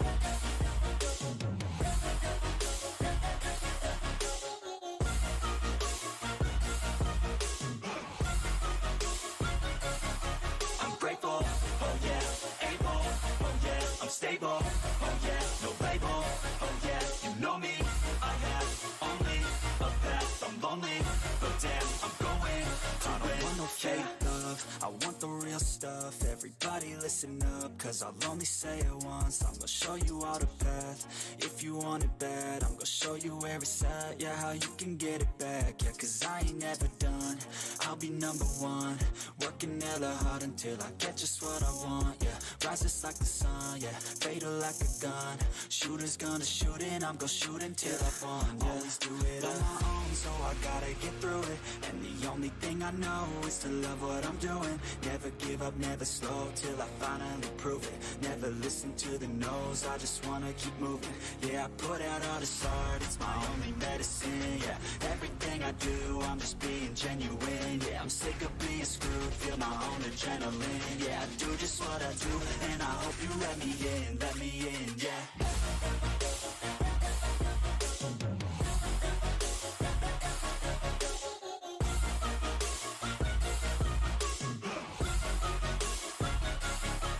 Grateful, oh yeah, able, oh yeah, I'm stable, oh yeah, no label, oh yeah, you know me, I have only a path, I'm lonely, but damn, I'm going to win, yeah.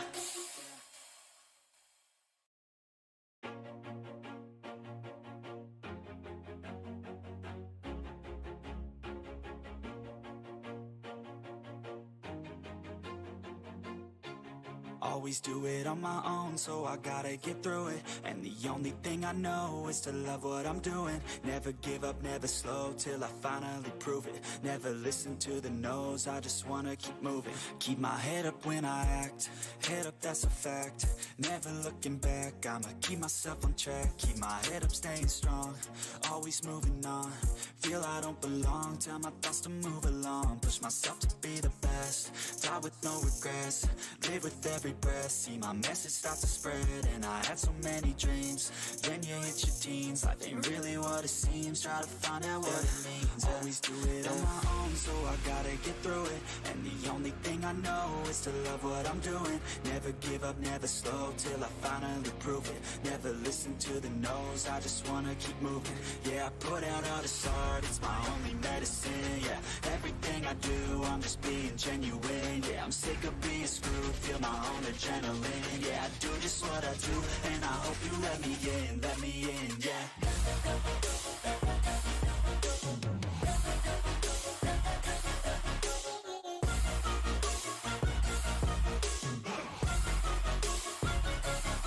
I'm grateful, oh yeah, able, oh yeah, I'm stable, oh yeah, no label, oh yeah, you know me, I have only a path, I'm lonely, but damn, I'm going to win. I don't want no fake love, I want the real stuff. Everybody listen up, cause I'll only say it once. I'm gonna show you all the path. If you want it bad, I'm gonna show you where it's at. Yeah, how you can get it back. Yeah, cause I ain't never done, I'll be number one, working hella hard until I get just what I want. Yeah, rise just like the sun. Yeah, fatal like a gun. Shooter's gonna shoot and I'm gonna shoot until I've won. Yeah, always do it on my own, so I gotta get through it. And the only thing I know is to love what I'm doing. Never give up, never slow, till I finally prove it. Never listen to the no's, I just wanna keep moving. Yeah, I put out all this art, it's my only medicine. Yeah, everything I do, I'm just being genuine. Yeah, I'm sick of being screwed, feel my own adrenaline. Yeah, I do just what I do, and I hope you let me in, yeah.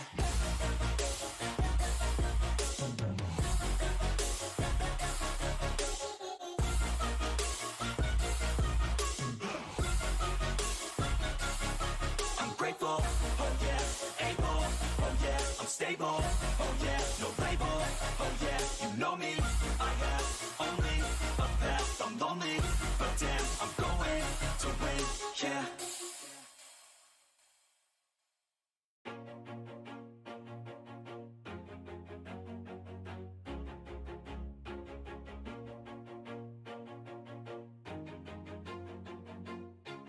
Always do it on my own, so I gotta get through it. And the only thing I know is to love what I'm doing. Never give up, never slow, till I finally prove it. Never listen to the no's, I just wanna keep moving. Keep my head up when I act, head up, that's a fact.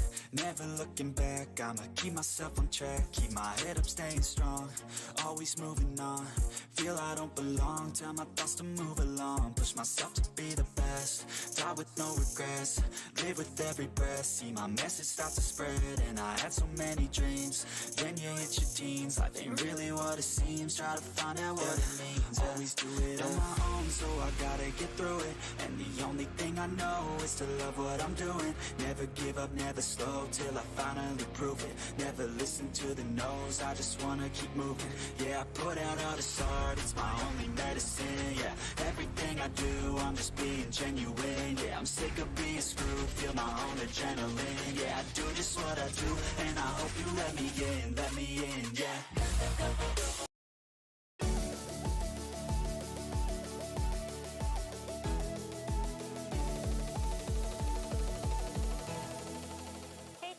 KT Rolster took down Brion in game 2, and we are going to the distance today once again. And KT Rolster, even though they dropped the game number 1, they went back for their confident picks. They went for B1 Udyr and then completed their bottom duo with this B2 and B3 pick. So we saw this Gragas ban coming out, and also Alistar was also banned out from the second phase of the ban, so there was no champion to actually mark Rel down on the bottom lane. Rakan was not a really good champion into Rel to stop her dominance during team fights. And Surya has a really nice synergy with Rel because she can dash in, then she can land the stuns from Rel. And Rakan does not have many tools to save Kai'Sa from those engagements, so KT was really smart locking in that bottom duo in the very early phase of the pick and bans. And KT Rolster also was able to kind of take away this Udyr from the opponent side, because actually Udyr can stun in order to interfere Samira's ultimate, so that was also really smart. But there was this moment where Brion was able to make the best decision in the spot where they're not having a good time. So Brion, they definitely are really good at making decisions really fast. So they had this full awareness that they were not in a good spot, so they went for a very aggressive play on the other side of the map. So they were able to lock down their kill onto Doran.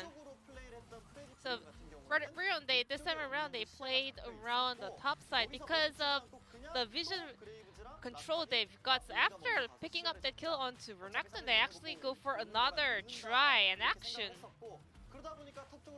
So once again, they had this chance to raise the top tower at the point of the game. So we want to give a shout out over to the decision making coming out from Brion. They are really good at making those kind of proactive plays. So they make decisions when they're really behind. They just give up the part that they are weak, and then they look for an action on the other side of the map. As you mentioned in game 1, this kind of aggressiveness can help them, but at the same time, they have to be careful with those actions. So there was this aggressiveness coming out from Brion, which put them into a very awkward spot. Bro was desperate for a breakthrough, so they started off this Brion, even using the TP from Sion, but they were not aggressive in this follow-up actions. Khan was looking for a flank angle, but they were not trying to actually open fight. They were too caught up with this Baron. So Rakan had to use his W in order to escape, so there weren't many tools left for them to start off the fight. And Rel is definitely top tier champion in the current meta, and she managed to find multiple stun onto the back line of the enemy champions. Frederick Brion, even though they made some aggressive decisions, but they were not able to execute it at the best level. And KT was able to punish those kind of mistakes. KT was not making that to get away with their second try, so KT was able to close out the game with a lead. KT was ahead about 100k gold at the end of the game, and the POG will go over to Zeus once again. Another Rel POG coming out today. Earlier today, it was Hana Life Vista picking up the POG for the first time for this Rel champion. Zeus was doing a fantastic work, especially during team fights. A lot of people now are playing Rel in the current meta, and it's really impressive to see that we are having a back-to-back Rel POG happening today. I guess now a lot of players are learning how to utilize this champion at the best level. Unless Rel makes it kind of montage moment, it's really hard for the support players to pick up POG, but Rel is the kind of champion that kind of allow an open more space for the support players to be the main character of team fights. Hybrid as well. He seems to look a lot more confident when he's playing Samira. The way he kind of locks down the kill is really on point when he gets to play that champion. And Zeus was able to almost get the 9 out of 9 score for his POG, but he was actually sharing 1 vote with Hybrid down on the bottom lane. So now we are moving towards game number 3 between Frederick Brion versus KT Rolster, the game number 6 of today. Thank you so much, Chisun, as usual, for the Analyst Desk translation. And we are back for game number 3, the 12th game of the LCK for this week. We have gone absolutely the distance. And you have gone absolutely the distance. You're 12 for 12. I'm not going to lie, I'm pretty exhausted. But we're going to do our best. We're going to power try and get through. I apologize if I make more dumb mistakes, but sometimes the exhaustion just gets too much. I think if there's any commentator, any play-by-play in the world who can handle the 12 back-to-back games, it's you. I have full faith and confidence. Oh, thanks, Wolf. This is why we bring you here. Absolutely perfect. All right. So now that I feel completely reinvigorated, based on my co-caster helping me out, let's get into game number 3. No changes, of course. Dove and Bonnie going to be staying in here for KT. And I want to see whether Dove plays something else, because of course he's named after Azir, so likely that he could be piloting that one. It's been banned a lot today, actually, weirdly enough. Yeah. We'll see how it goes. I mean, it's really strong as a tool for late game team fights, but Yukal has been fantastic with it. But even though he's not in anymore, I suppose the idea is that, you know, KT Rolster as a team have scrimmed a lot. They've played around Yukal's Azir so much that the assumption is that they know how to play around it so well that you might as well just remove it, as we see instant Samira ban. I like let that. him play that one. Samira is the best right now, so let's take it away. I think the Rel was the bigger problem, to be perfectly honest. I agree. And that's why he got player of the game, but that's okay. Taking away the Samira does get rid of a lot of that potency. As the Na also banned away. Udyr is going to be banned, so whether that's good or bad, I'm not entirely sure, because you know, the Udyr did win game number 2, but I don't think it was due to him at all, personally, because of course the Rel engages plus Samira and Zoe existing were more the reason for that one. As a couple of jungle bans coming through from KT so far. Yeah, it's going to be a pretty limited jungle pool here. I think it made a lot of the early game a lot easier and safer for the lead to go through for KT, but yeah, in the later parts of the game, he was practically irrelevant. So the Olaf coming through, first time we're going to see him in a while, is going to be very much a strong frontliner, one of Umti's favorite picks, as we see with the Samira band. We're going straight to Aphelios here, as KT is like, you know what? If we could actually empower Hybrid and Zeus in the bottom lane, that's our weak point, right? Doran and Yukal, top and mid, have had total control. It's Dove in this case, but you know what? All 3 of their drafts have really been focused around the bottom side of the map, and it's been working. So why not just keep going down that one? You banned the Kaisa, so if they're going to take Olaf, you get this R1, R2 Aphelios Thresh. Pretty fantastic start.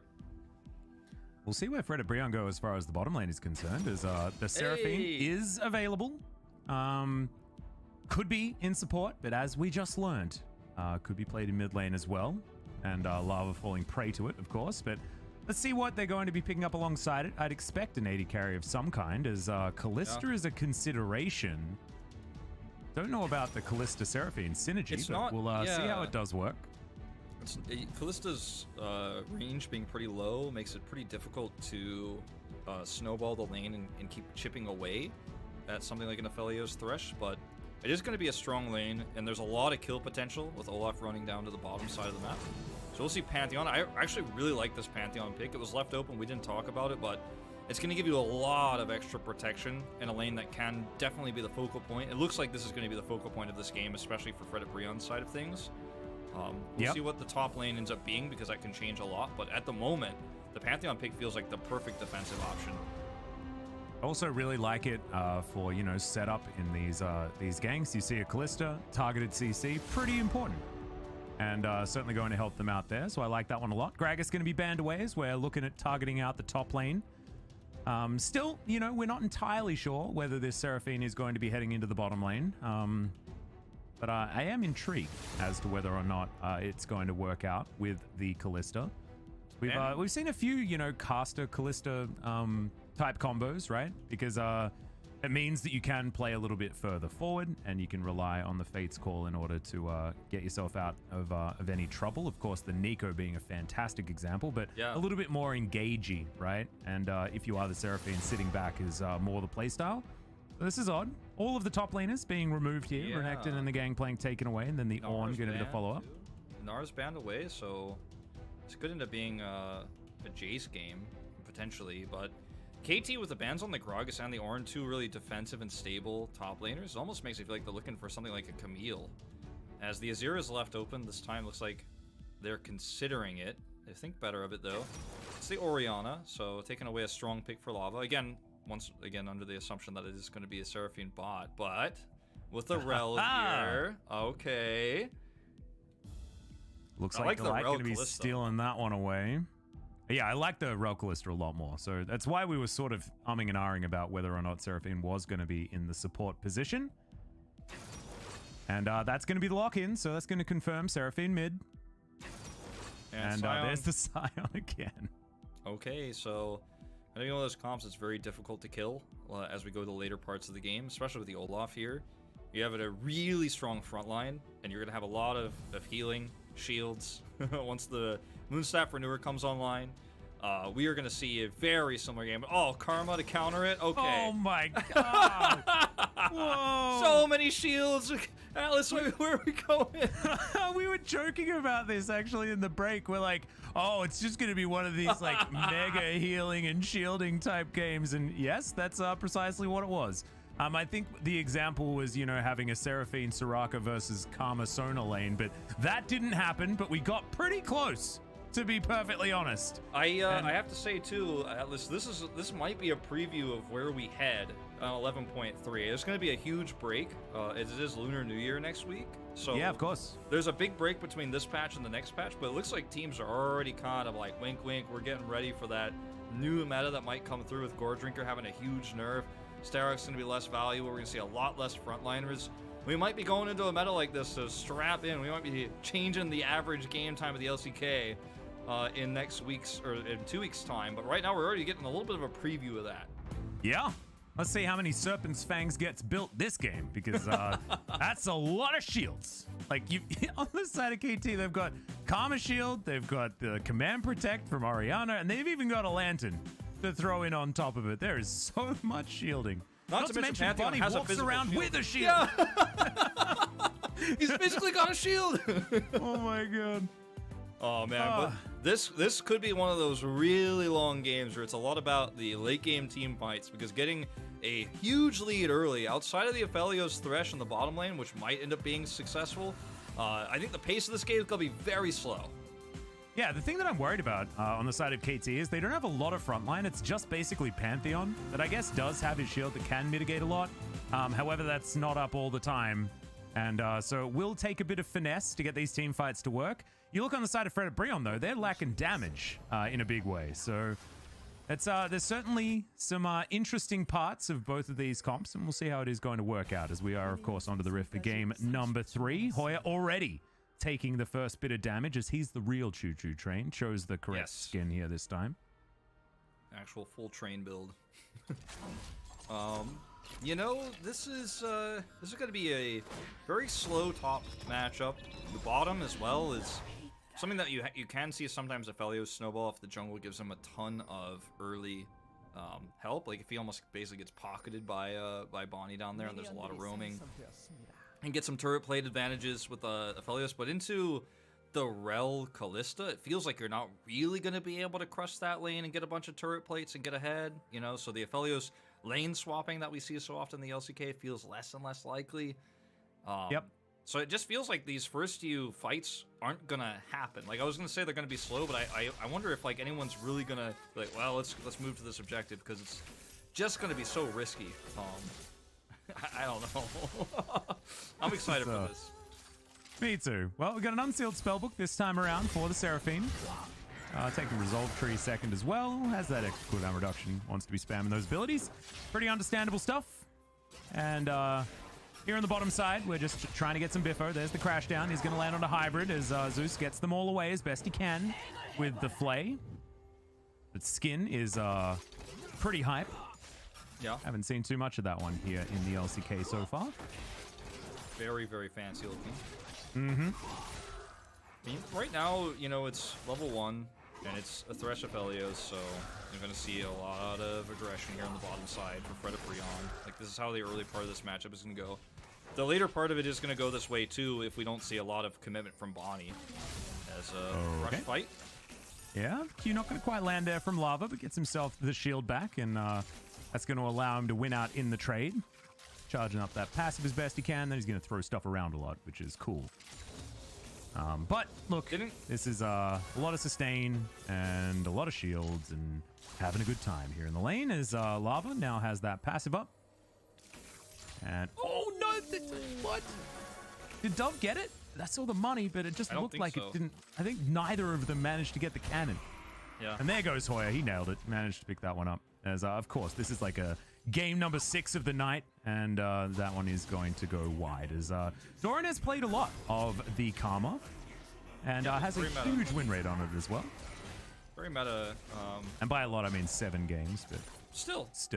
Yeah, it was kind of a niche meta pick last year. You know, something I studied a lot prepping for this. Watched a lot of Karma games. Yeah. And, you guys were less enthusiastic about the Karma at that time. don't be confused, because I'm still not enthusiastic about it now. Okay, just need to check. Need to make don't sure. worry.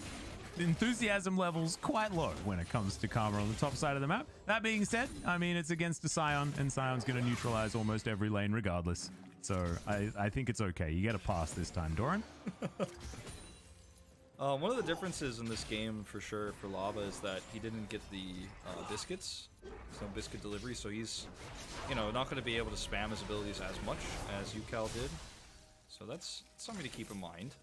Yeah, true. As we're in this game, he already has backed and teleported back in, so the mana bar being the resource is still true, but he's already gotten a tier, so that's going to make things a little bit easier. I'm just looking for anything interesting in this early game where it's just going to be, you know, a really long one we're strapped into. But one difference there, you know, I noticed already. Something to talk about.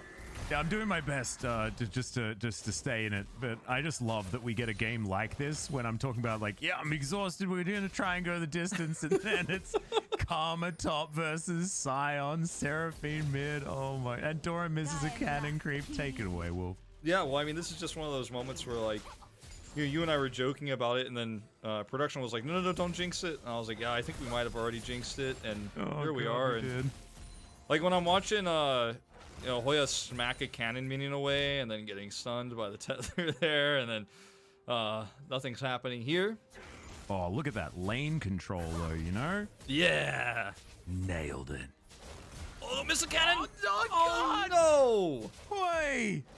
This is the most fun we can have in games like this, okay? At least get the cannons. Oh, guys. Oof. The absolute state of LCK tonight. Oh, man.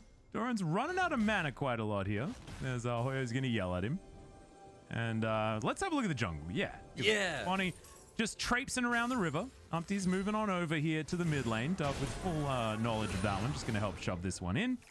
And Lava potentially looking for a back, something like that. Does manage to get that cannon. Very nice work. Bonnie is not 6 yet. That's going to be the really scary part for the bottom lane. That's going to be when, you know, Hybrid and Zeus can feel a lot more comfortable to actually look for aggressive trades. But Umpty's got it first, and they're actually going to try to make a Drake play here because of the level 6 advantage. This is pretty nice for Fred Brion. Yeah, Umpty over, just gonna get to work on the Rift Scuttler. And likely that Umpty just heads towards this Ocean Drake next. Should be something that he should have control over now because, of course, they've got a lot of vision in the area, but decides that he doesn't really want to. He's heading towards his Raptor camp instead. And Henna and Delight just getting to work on this bottom lane. He doesn't know that Bonnie doesn't have 6. Like, he could have assumed it earlier, and he did see, you know, when he was 6 that Bonnie was 5, but it is scary to think that, you know, a Pantheon could ult in while you're trying to start a Drake here if he does hit 6. He actually doesn't even hit it after those wolves. He's significantly behind his clear. But I think that's one of the main reasons why they don't look for the Drake play initially here. Although, as I say it, see a rotating Lava. There's a lot of question mark pings. Like, they don't know where he is. There's pings actually in the top lane. Like, I think he's up here. They just don't know where Bonnie is right now, so there's some hesitation, but they are going to get away with it. Yep. Seraphim moving back to the lane. Currently, Dove has a big advantage, actually, as far as CS. Lava not quite nailing it so far. There is the Drake that we were talking about. Umpty pretty comfortably able to grab that one. His position's now known as Hybrid and Zeus. Just looking to clear out the wave as best they can. And, yeah, we've got not a lot of action right now. 600 gold the lead for KT as it all settles. It's largely just CS advantages in bot and mid lane. Sick tier advantage for Dove, you know, as well. He's CS hell up, yeah. and he bought his tier second, and he's still got a 15 stack advantage. That's what we're talking about now, is it? Yeah, I'm just saying. Look, went up to 18 right there. He hit him another minion with the ball. Wow, Doran is so far behind everyone. He's got to step up his tier game. Yeah. Look at that, he broke 100 stacks. Oh, man. Dove's the best right now. It's confirmed. As Lava will be able to pick up this wave. And, yep. And we've got Dove moving into the river. Excellent. But we're not starting off any heralds just yet.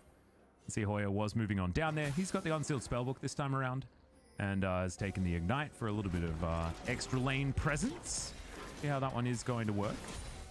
Okay, this is going to be the first potential fight here, Atlas. Delight, he's kind of zoned out here, actually, and he's about to lose vision. I don't know if he's going to be able to engage. They're so slow on this.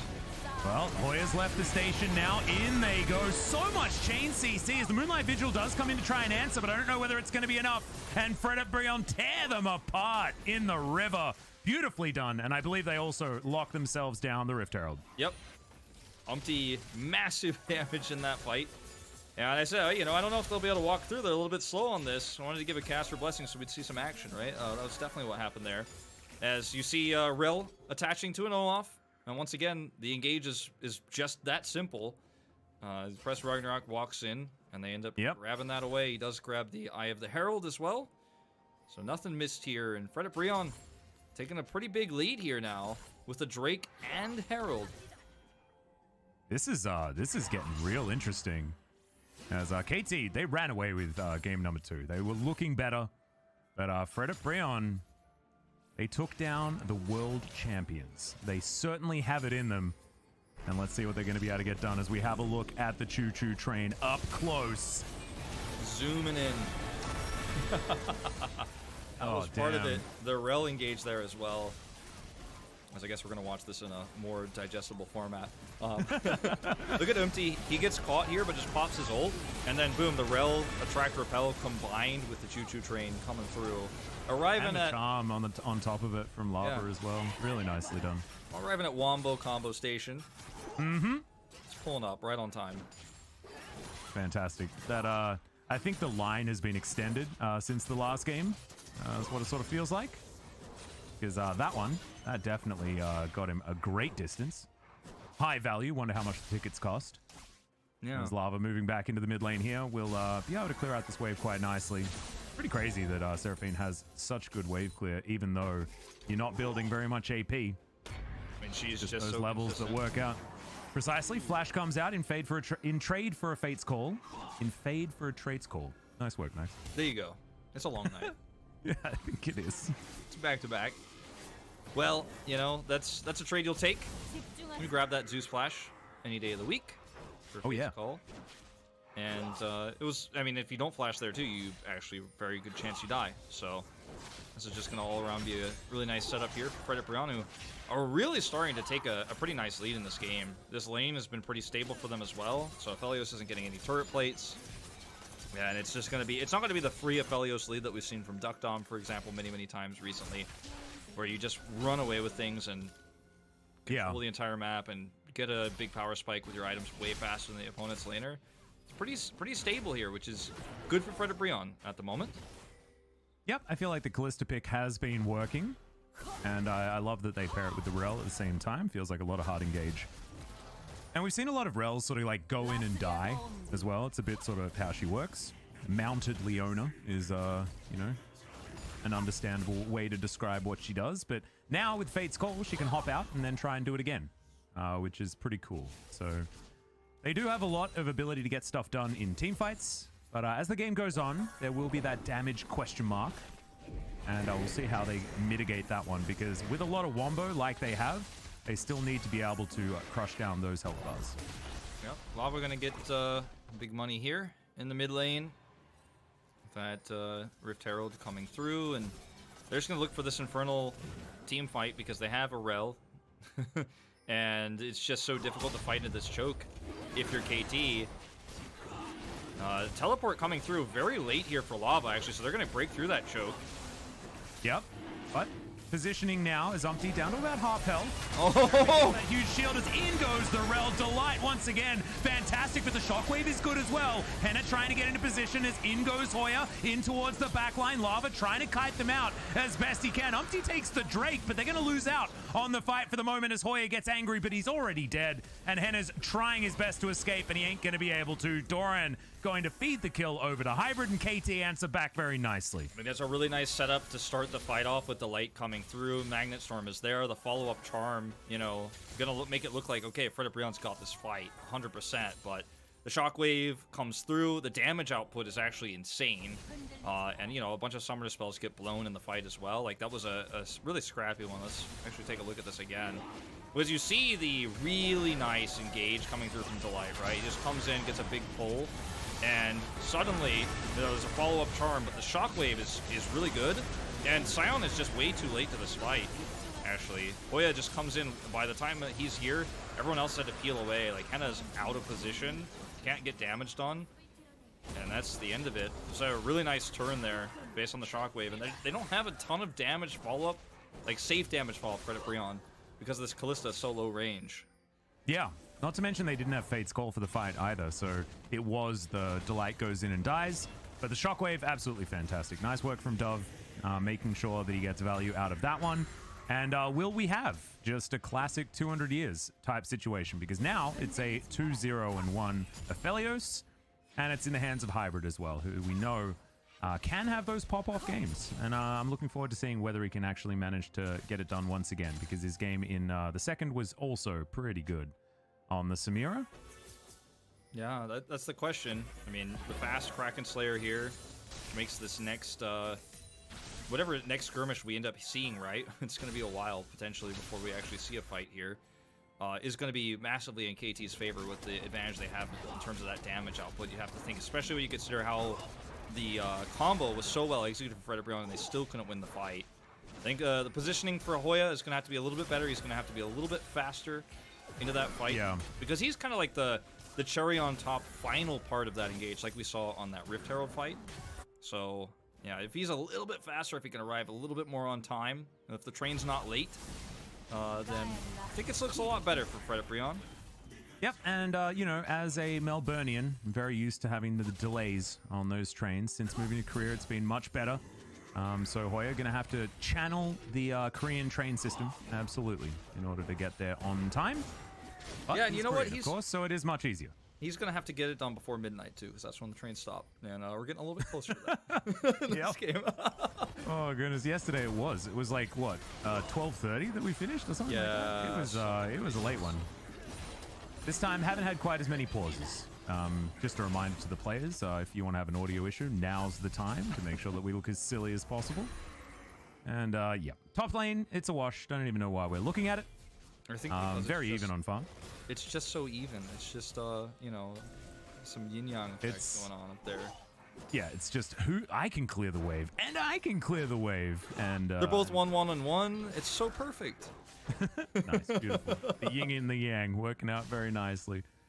A couple of Leandries picked up here from Dove and Doran. Of course, you don't have as much of the wave clear that you need on the Karma. You know, like if you go to the Moonstar field, this Dove is dead. Humpty's going to be able to grab that one. Just barely didn't have his flash available. Yeah, it's like coming online now. So that's actually a really nice timing. Really good call there to actually go for the engage, the gank. Because Lava has to use his ultimate, but that's all they really need. They actually both use their ultimate. He uses it just to make sure he can guarantee that he's frontlining there and doesn't get caught by the shockwave. And it's a nice cleanup. And we'll watch it again. Ragnarok first as he goes through. They don't see him. There's no vision. And it's just like, okay, charm to guarantee. He doesn't actually hit it. Who cares? Yeah, he doesn't hit it, but like the fact that he has to walk left means it's a guaranteed kill. Yep. Nice positioning there from Umpty. I feel like he could have done that a little bit earlier, but that's okay. 3-0-1 now on the Olaf. And we've laughed at, you know, Olaf's taken all the kills early and things like that. But, you know, it worked out for Dread. It's worked out for others in the past as well. I mean, Olaf's still pretty strong and getting towards that Sterix gauge coming through pretty quickly. As Gore Drinker already completed, as you would expect. Turbo Chem Tank. Oh man, it's a turbo train now. Terrifying. Speed and... It looks like there's no speed limits on the Rift. No, absolutely not. Maybe in a future patch with how this is going, but... I wonder what the actual speed of the train is. It does run at a fixed speed for Hoya. Yeah, it's going to move on down. We'll have to calculate it, I think. Not sure how we're going to do that. Is Fred Brion. They've started off this Drake. KT in position. The train is just going to pass through, but unfortunately there was someone on the tracks as we've started this one off. Charm lands onto a couple. Fate's Call gets the Rel out once again. As Zeus not able to do too much with the death sentence, but they are able to confirm the Drake, and KT grabbed their first of the game. Yeah, this was very much a safe defensive engage for KT once again. You just see the all-in. It's essentially an all-in when Rel goes in like that, and then KT just survives through and then look for a front-to-back team fight. And this is going to continue to happen if Fred Brion can't have a more solid follow-up in terms of the damage. And it's an issue with the range. Like, I really like the Kalista pick because it made sure that Aphelios wasn't going to steamroll the early game, which happens so much in the LCK. But now that I see it in practice, it's really rough to execute in terms of the team fights. Like, she's having a really hard time getting that follow-up damage done. And Lava's also building for Moonstone Renewer, so he doesn't have that much damage. Like, this is all up to Umpty, really, to actually get the damage done, which is... I mean, sure, Kalista can still do damage, but it's much harder to do. It's much riskier. The positioning is a lot tougher.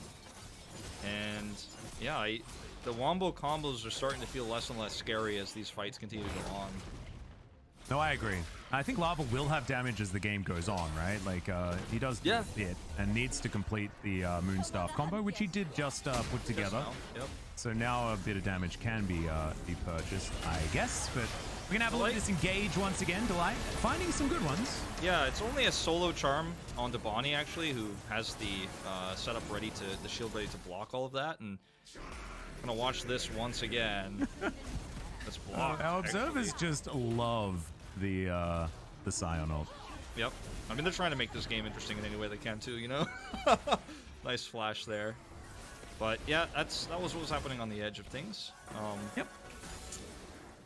He hasn't been able to, since that first Rift Herald fight, complete the full wombo. Yeah, and unfortunately the trains falling off the tracks is real bad news, because that could have been a much better fight for Fred Brion. But now Hoya's going to move towards this outer turret. And Doran's falling behind a little bit. They were just trading farm for the most part. But since that, Hoya has moved on up. and him and Lava are currently in the lead when it comes to experience.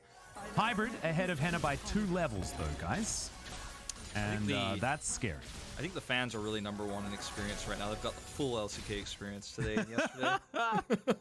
Yeah. The real winner is the fans. We'd be like level 300 by now, I think, given the amount of League of Legends that's gone on today. Okay, this is a good going choke. to continue. This is okay. Yeah, I was gonna say KT need to back off of here. Fighting into that choke is just asking for the perfect fight. But what about the Karma teleport flank? I mean, am I right? No, I'm wrong. It's not. Not in this case. Something that they're looking forward to as Dorian clears out those waves. They manage to throw down the Rift Herald into this mid lane, and Shirley's going to get some work done here. Nicely done. Not going to be able to take the full turret, but still, that one's ready to be taken down whenever KT want. 2 minutes on the Mountain Drake. And we're just milling about here a little bit for KT, waiting for some minion waves and things like that. Henna towards the bottom side, but Lava should be able to clear out this wave no problem. Throwing in beatdowns, just pressing as many buttons as he can, and there we go. No, Lava. Oh. Oh. How many? Oh, that's God. like 4 we've missed this game on camera alone. Like. Yeah, there's been. Okay. I think we're all getting tired, right? You know, it's 10 past 11 p.m. here in Korea, and it's the same for the players, right? So that's. I mean, I don't think it's going to do too much. Everyone who is playing in the LCK plays until about 4 a.m. So I don't think that's going to be a big deal. As Hybrid takes a bit of damage there from the beatdown, but not too much of an issue. Beat drop, sorry.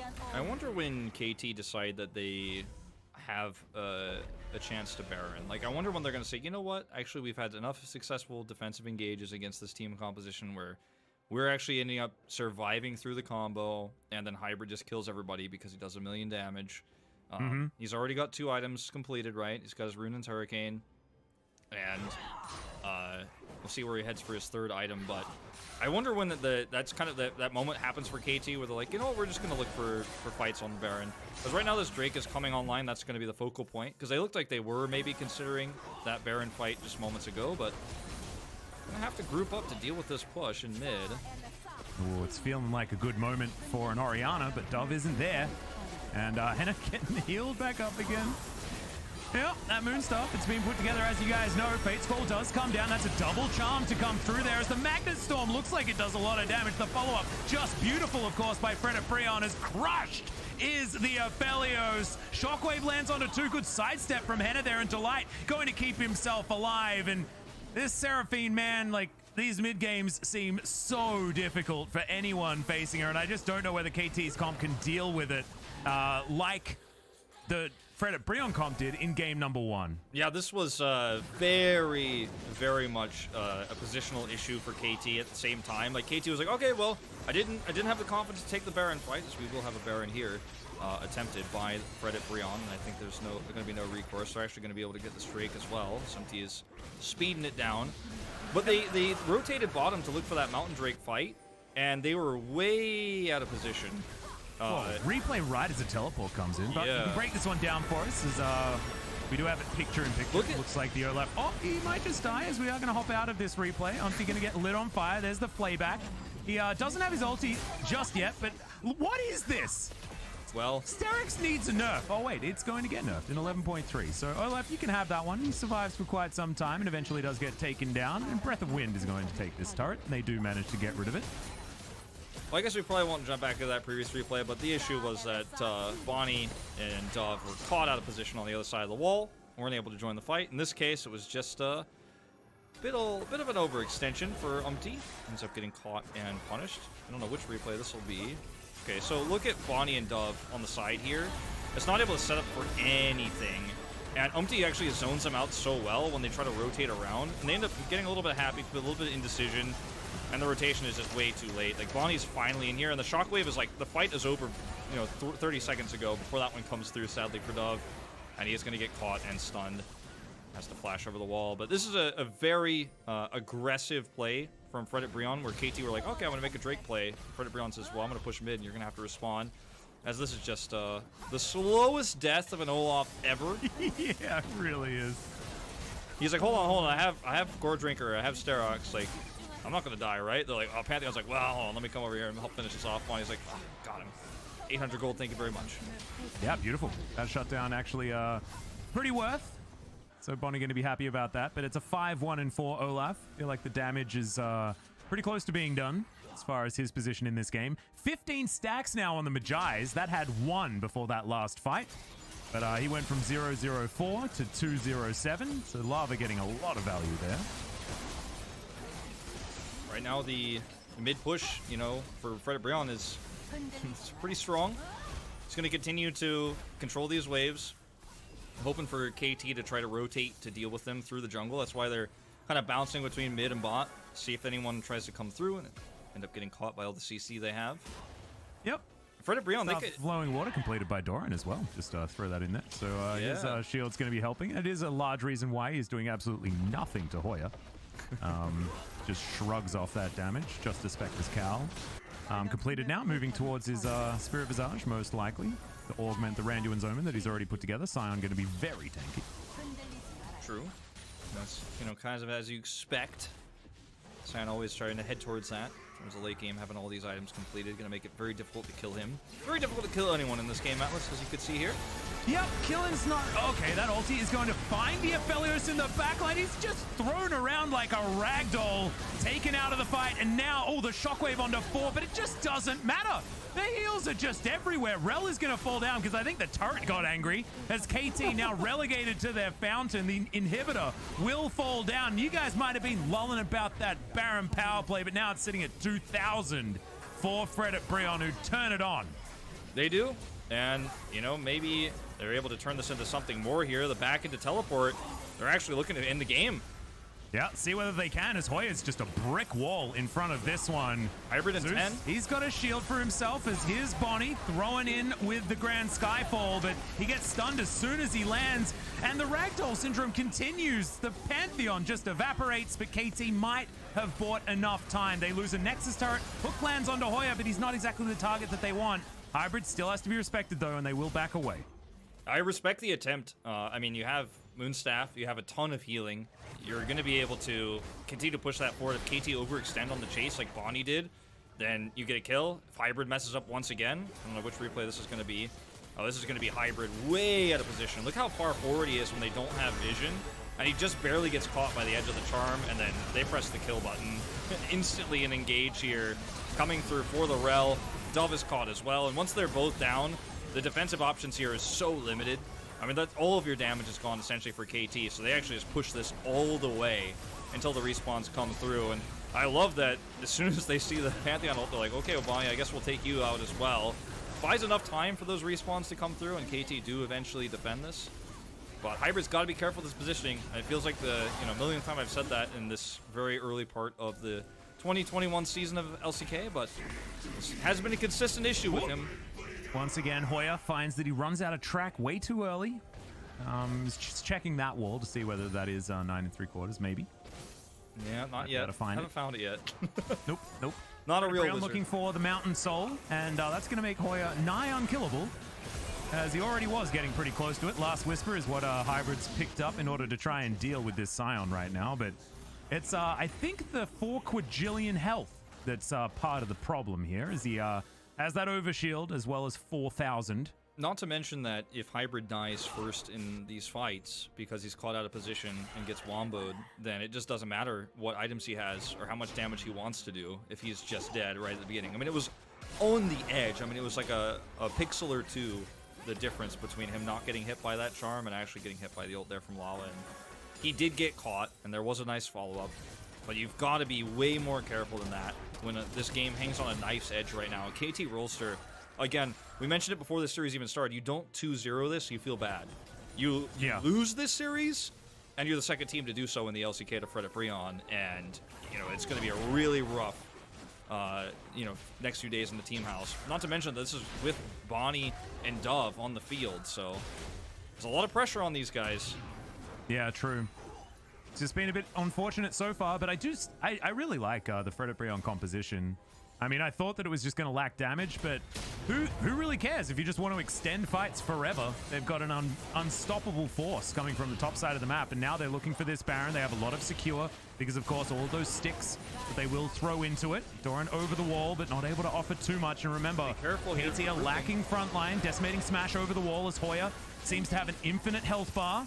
Bonnie slowed down, and now the train comes forward. Oh no, look, that's a pretty big shield from Bonnie, but it's not going to quite be enough as in goes the Magnet Storm towards the backline. Hybrid trying to keep himself alive, but he's sucked back in and taken down. The Olaf just gigantic.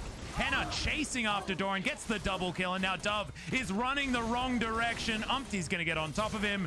Wants to pick up his axe, does so, and grabs the kill with the last one. Very nicely done, and Fred Brion will run towards the one last Nexus turret and win the series. Gonna be the second win of the season. Fantastic play in the later parts of this game. It was a crazy draft. It was a pretty wacky series. We got to see 2 Seraphine mids. But at the end of the day, this is a too sustainable of a comp, too safe of an engage, and Hybrid gets caught one too many times. That's the series going over to Fred Brion, and this is a team that I feel really can grow and improve. We're seeing it already this season. I talked about it after game 2. I really didn't think we'd be going into a 2-1 win for them. As get the cameras out, second moment this season. You've got to capture this win. This is going to be a night of LCK that everybody remembers. It was the dawn of the Seraphine mid. It was a dawn of Moonstaff. And it might be a sign, like I said, of things to come on 11.3. But Fred Brion already getting a little bit of a head start here as KT Rolster couldn't keep it together in that final game. So sad. And I thought that they didn't have enough damage, right? But who needs damage if you can't die? You know, just need to do a little bit here and there, and everything's going to be okay. It was a really creative comp. I really liked how it worked in the end for Fred Brion. I thought Hoya being the unkillable Scion on the top side of the map was fantastic as well. But I think it was all about the Seraphine in that game, and Lava showing that anything you can do, I can do better. As Yukao sitting in the back line, sitting behind Dove, being like, oh, so that's how it's supposed to end up. As I think Lava played a very, very nice game, but Seraphine feeling a little bit busted right now. Yeah, when you see it actually played at this level of play, it feels like, well, you know, I'm not entirely sure if it's actually like broken, because this is like KT versus Fred Brion, right? And it begs the question, like, why haven't we seen this yet? Is it just that it's too squishy? Is it not as versatile as something like the Orianna? The stun's too difficult to pull off, or is the damage the issue? But watching it in practice, it feels like I think we have to start. I think we have to start considering it as a strong pick potentially, right? Just like when Rel first started to creep into the LCK, we weren't really sure how strong she was going to be. Now she's an insanely staple pick, right, in the support role, the highest tier, in fact. So I think this could be a big meta shift that we are going to see in the mid lane. We'll have to wait for the rest of this week's matches to know for sure. But I'm excited about it. I know, it does kind of lead towards some slower games, a lot of healing, but I like change in the LCK. Yeah, I like it too. I think that the way that it enables Olaf to just go completely insane in those fights is very, very scary. And we've seen a lot of these comps in the past, right? Like Olaf Karma was always one. Olaf Orianna has been one so far in 2021. But Olaf Seraphine is looking pretty gross. As we are going to go into some of these highlights, as the opening fight was fantastic, as we get the cool Transformers Scion parking his train exactly where he needs to.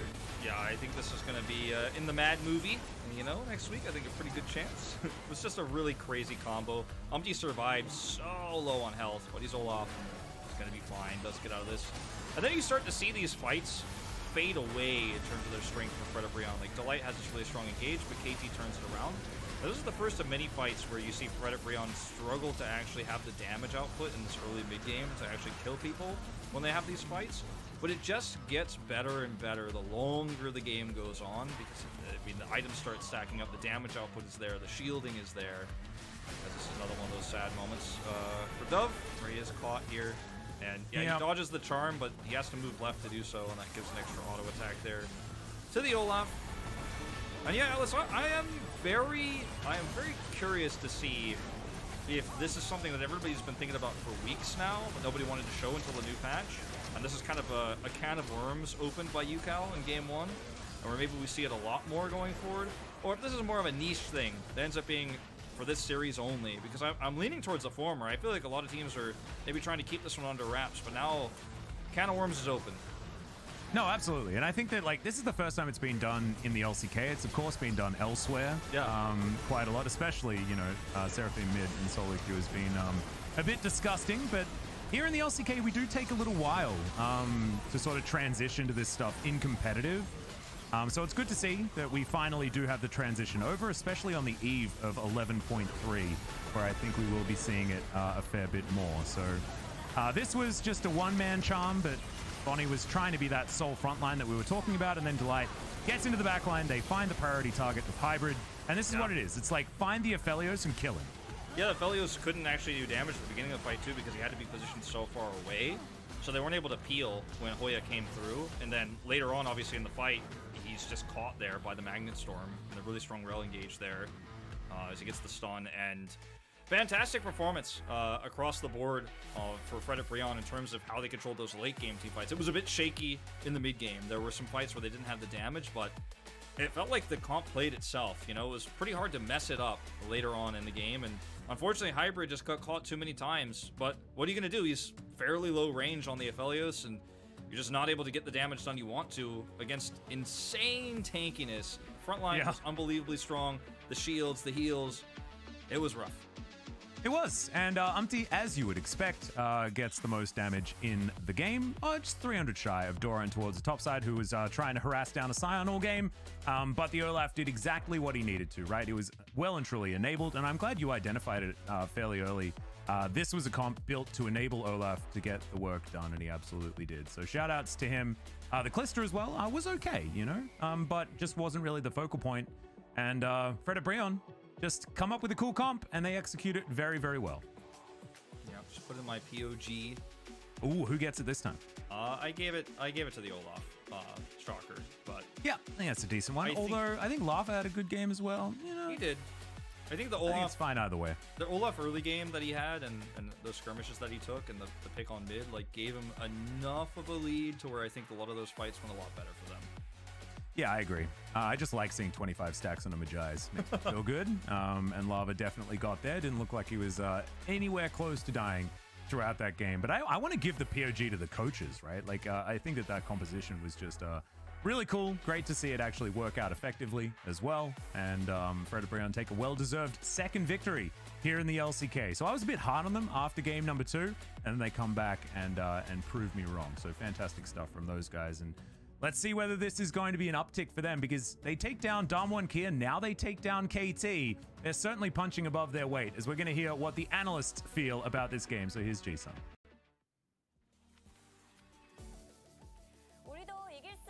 Fred at Brion finally was able to get their second win of the split after having the first win up against the world champ. What's your take on the draft? Once again, we saw the Seraphine mid, and as I mentioned earlier today, Seraphine is a viable pick for mid lane. I'm really glad that we were able to have a lot of Seraphine mid games. This time around, Lava actually took the Unsealed Spellbook, which means he's focusing more on the utility support to the to the teammates instead of going really hard for lanes. I think Karma was the answer into Seraphine, you know, another utility mage champion coming in from the solo laner, but there was a huge difference between these two picks, especially Karma used to be a champion that can bully the lane based on the her rune choice, but you know, crypto does not longer exist here in the League of Legends, so that was not as powerful as Seraphine. And for the Brion, they had a lot of tools to open team fights. For example, Well can dive onto the opponents, and then Kalista can call her back, and then Sion can also go for an engage. They have so much coin and chain CC, whereas KT doesn't really have a lot of tools for affiliates to pop off in the team fights. So Fred at Brion was able to utilize their power of the comp better than KT Rolster. So let's take a look at some of the highlights where Fred at Brion had a fantastic fight around this Herald. Kalista was very isolated away from his teammates. So usually teams would just wait until Kalista arrives to fight, but for the Brion, the way they perceived the situation was really on point. So they took this 4v5 fight and then handled it so well.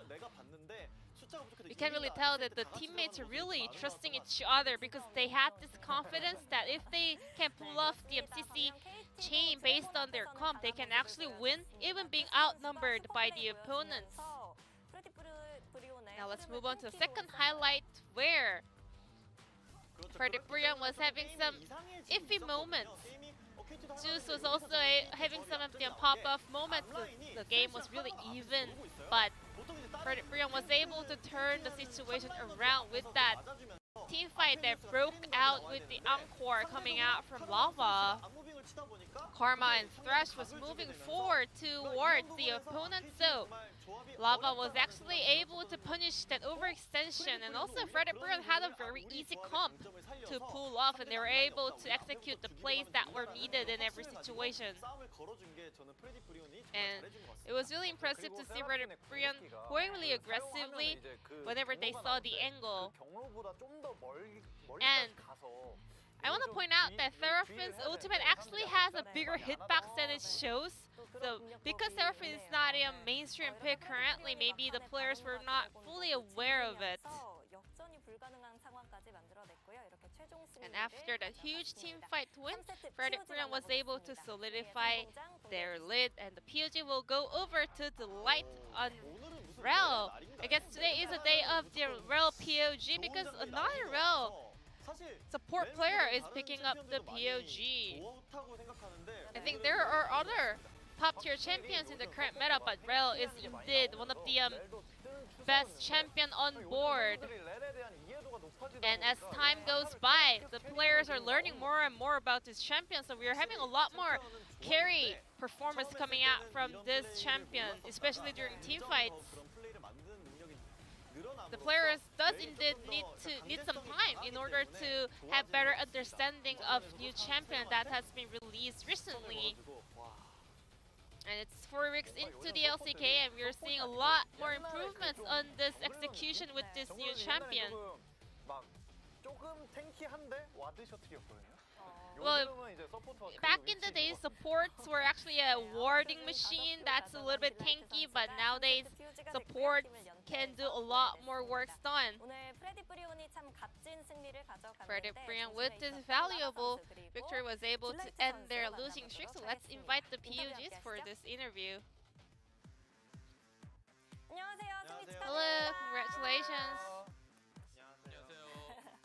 Hi, thank you.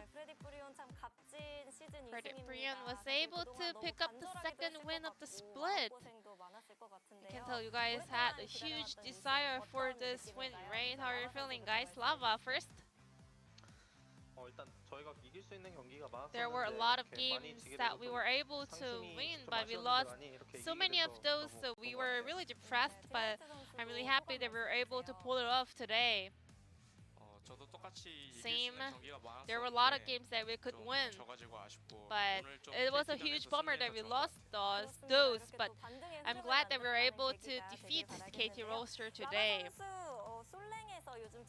And Lava, we were able to see this Seraphin mid pick, which was taking off on the solo queue and also in the Challengers Korea. Was that something that you guys expected to happen today? Well, yeah, we actually didn't know that KT was gonna play it, but I did play Seraphin mid a lot, so it was not really tough for me to deal with. Lava, in game 1, we had a lot of long team fights, and because of the power of Seraphin for a long team fights, you guys are actually falling behind, but at some points you guys came back online. When the opponent Seraphin used W skill, we wanted to wait until he actually used that, and when it's on cooldown. Because Lava has been playing this champion for so many games, he knows how to deal with it. Moving on, game number 3. So KT Rolster tried Karma top. How did the players react to this new champion pick? 저희가 5대5 깡싸움하면은 이긴다고. We were confident that we can win 5v5 team fights. 그래서 이제 라바 선수한테 질문 드릴 건데 이제 1경기는 라바. 선수가 세라핀을 썼고 Yuka played Seraphine mid in game 1. 선수는 콩콩이를 들었고 And he actually took Airy, but in game number 3, you had Unsealed Spellbook as your rune choice in game 3. 경기 시작하기 전에 그 유칼 선수가 쓴 콩콩이가 좋아 보여서 Yeah, before game number 3, I also considered trying the Airy, which looked really good when Yuka tried, but what I practiced was the Unsealed Spellbook Seraphine, so I wanted to stick to my original plan.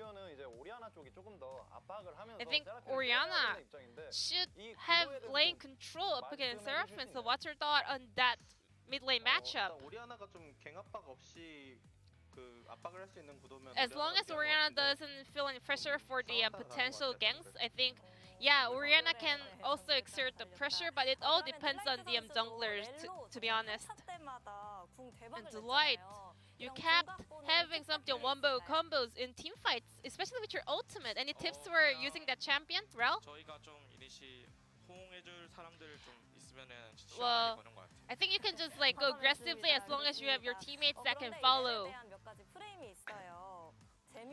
But some people say Rel is no fun, it's too slow, you know? What do you think about this champion? Do you think that's the wrong kind of perception about this champion, or do you also think that this champion is a bit boring? It's actually really fun to play, but yeah, if you lose your holes, it does get a lot slower. 방명을 못 찾았거든요. 이 솔랭이라 그런지 네. 오늘 날 멋있었습니다. 그런데 오늘 티오즈를 받은 However, today, Vista earlier today in his POG interview said Rel is the god tier champion currently in the support role. Do you agree? 생각하는 것 같아요. Yes, I also think that Rel is really good. She has no counter. 그리고 이제 라바 선수한테 여쭤보고 싶은 건데 Question 사실 over 프레디 to 브리온이 Lava. 팀이 뭔가 Freddy Brion is a team that's really good at team fights. 질것 같지 않은 그런 싸움을 좀 많이 한다고 They 생각하는데 are really good at opening fights 조금 궁금하거든요. that they cannot lose. How are you guys able to make it happen every time? 막 실력적으로 뛰어난 것도 아니고 We're not mechanically like having great mechanics, but we are really confident in team fights. So we try not to choke during team fights. We have this confidence that we can outplay the opponents when it comes to the team fight stage. And whenever we get to hear your mic check, you guys are really confident and trusting each other. Like, we can do it. Is that also another motivation for you guys? Our head coach always tells us, you guys can win, don't choke. Stay confident, and that really helps us out a lot. Yeah. Who's the main shot caller on your team? Like, keeping the morale high. I think Umti.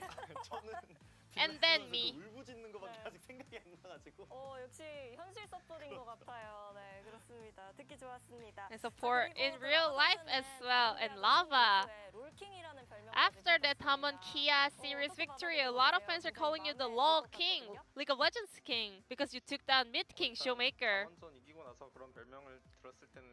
I was really glad that I got a new nickname, but after the Tamon Kia series, we were actually stuck in a losing streak. So I was really depressed. But still, Lava kind of reclaimed his LoL King title today with this fantastic performance today, and you'll be facing up against T1. And if you guys manage to pick up another victory, you guys will start to extend your winning streak. That's the last match coming up before the holidays. We will do our best in order to pick up a win in that match. And Delight, just like we practiced, we will do our best, and we will try our best to come back stronger in the upcoming match. This will be the end of the interview from Lava, Delight on the side of Freddy Brion, and I'm gonna pass it back to our casters. Thank you. Thank you so much, Jisun, for the interview and analyst desk translation. And that's concluded our very, very long evening of League of Legends. But there was some really fun games there, Wolf. I think that, like, you know, Yeah. sometimes you don't want the 6-game day but this was better than expected, in my opinion. Yeah, I He think had some so slow too. ones, but otherwise it was okay. I mean, as long as if it's a slow game that is interesting and different, then I'll take it. Yeah. You know, some questionable moments there for KT in that last game, but let's take a look at our play of the day here, Atlas. Which one is this going to be? This is Yukal finding the super sick ultimate on his Seraphine after getting ulted into position, I believe, from the Orianna. Yeah. Boom. Yeah, this is a pretty cool one. This is our first Seraphine of the second best of 3, and ended up working out very well here for Yukal. Ended up working Until out it well. didn't. Yeah, sure. Sure. I mean, it was a good start. And I do think that this could be the beginning of a... You always got to start singing before you get knocked into the air, then you're good. I feel like we could see a bit of a meta shift here in the LCK. Especially with this week, we might have this little kind of weird mini-meta, especially because there's so many matches that are supposed to be one-sided on paper. So the underdog teams, you know, could just be like, well, we have nothing to lose. Might as well try this comp that seems really strong. And we might just see more Seraphine bans for the rest of the week of play. That's also a possibility, but hey, things are changing. I kind of hope so, as KT is going to move down to 6th place, and Live Sandbox are now going to be last in the league. If they manage to win their next series, they will be able to get up ahead of Fred at Brion, but unfortunately for them, still only on that one victory thus far. And KT, they're in 5th place, remember? They've been pulled all the way down, and it's a Freaka that move up to 5th on the west side of the bracket.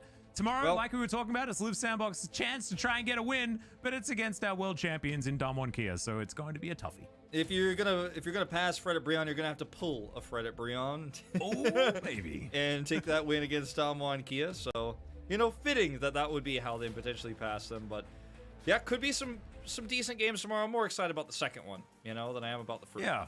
The Nongshim series, that one could be good. Yeah, Rich versus his old team is kind of fun as well, as Nongshim have been looking better. I still haven't really got a grasp on where their power level lies, but Gen G have been faltering a little bit in recent days, so I agree with you. It's going to be an interesting one. But that's going to be it for tonight. I'm going to sleep for as long as I possibly can, possibly 3 or 4 days, and I'll see you on Sunday for my next day of League of Legends. Good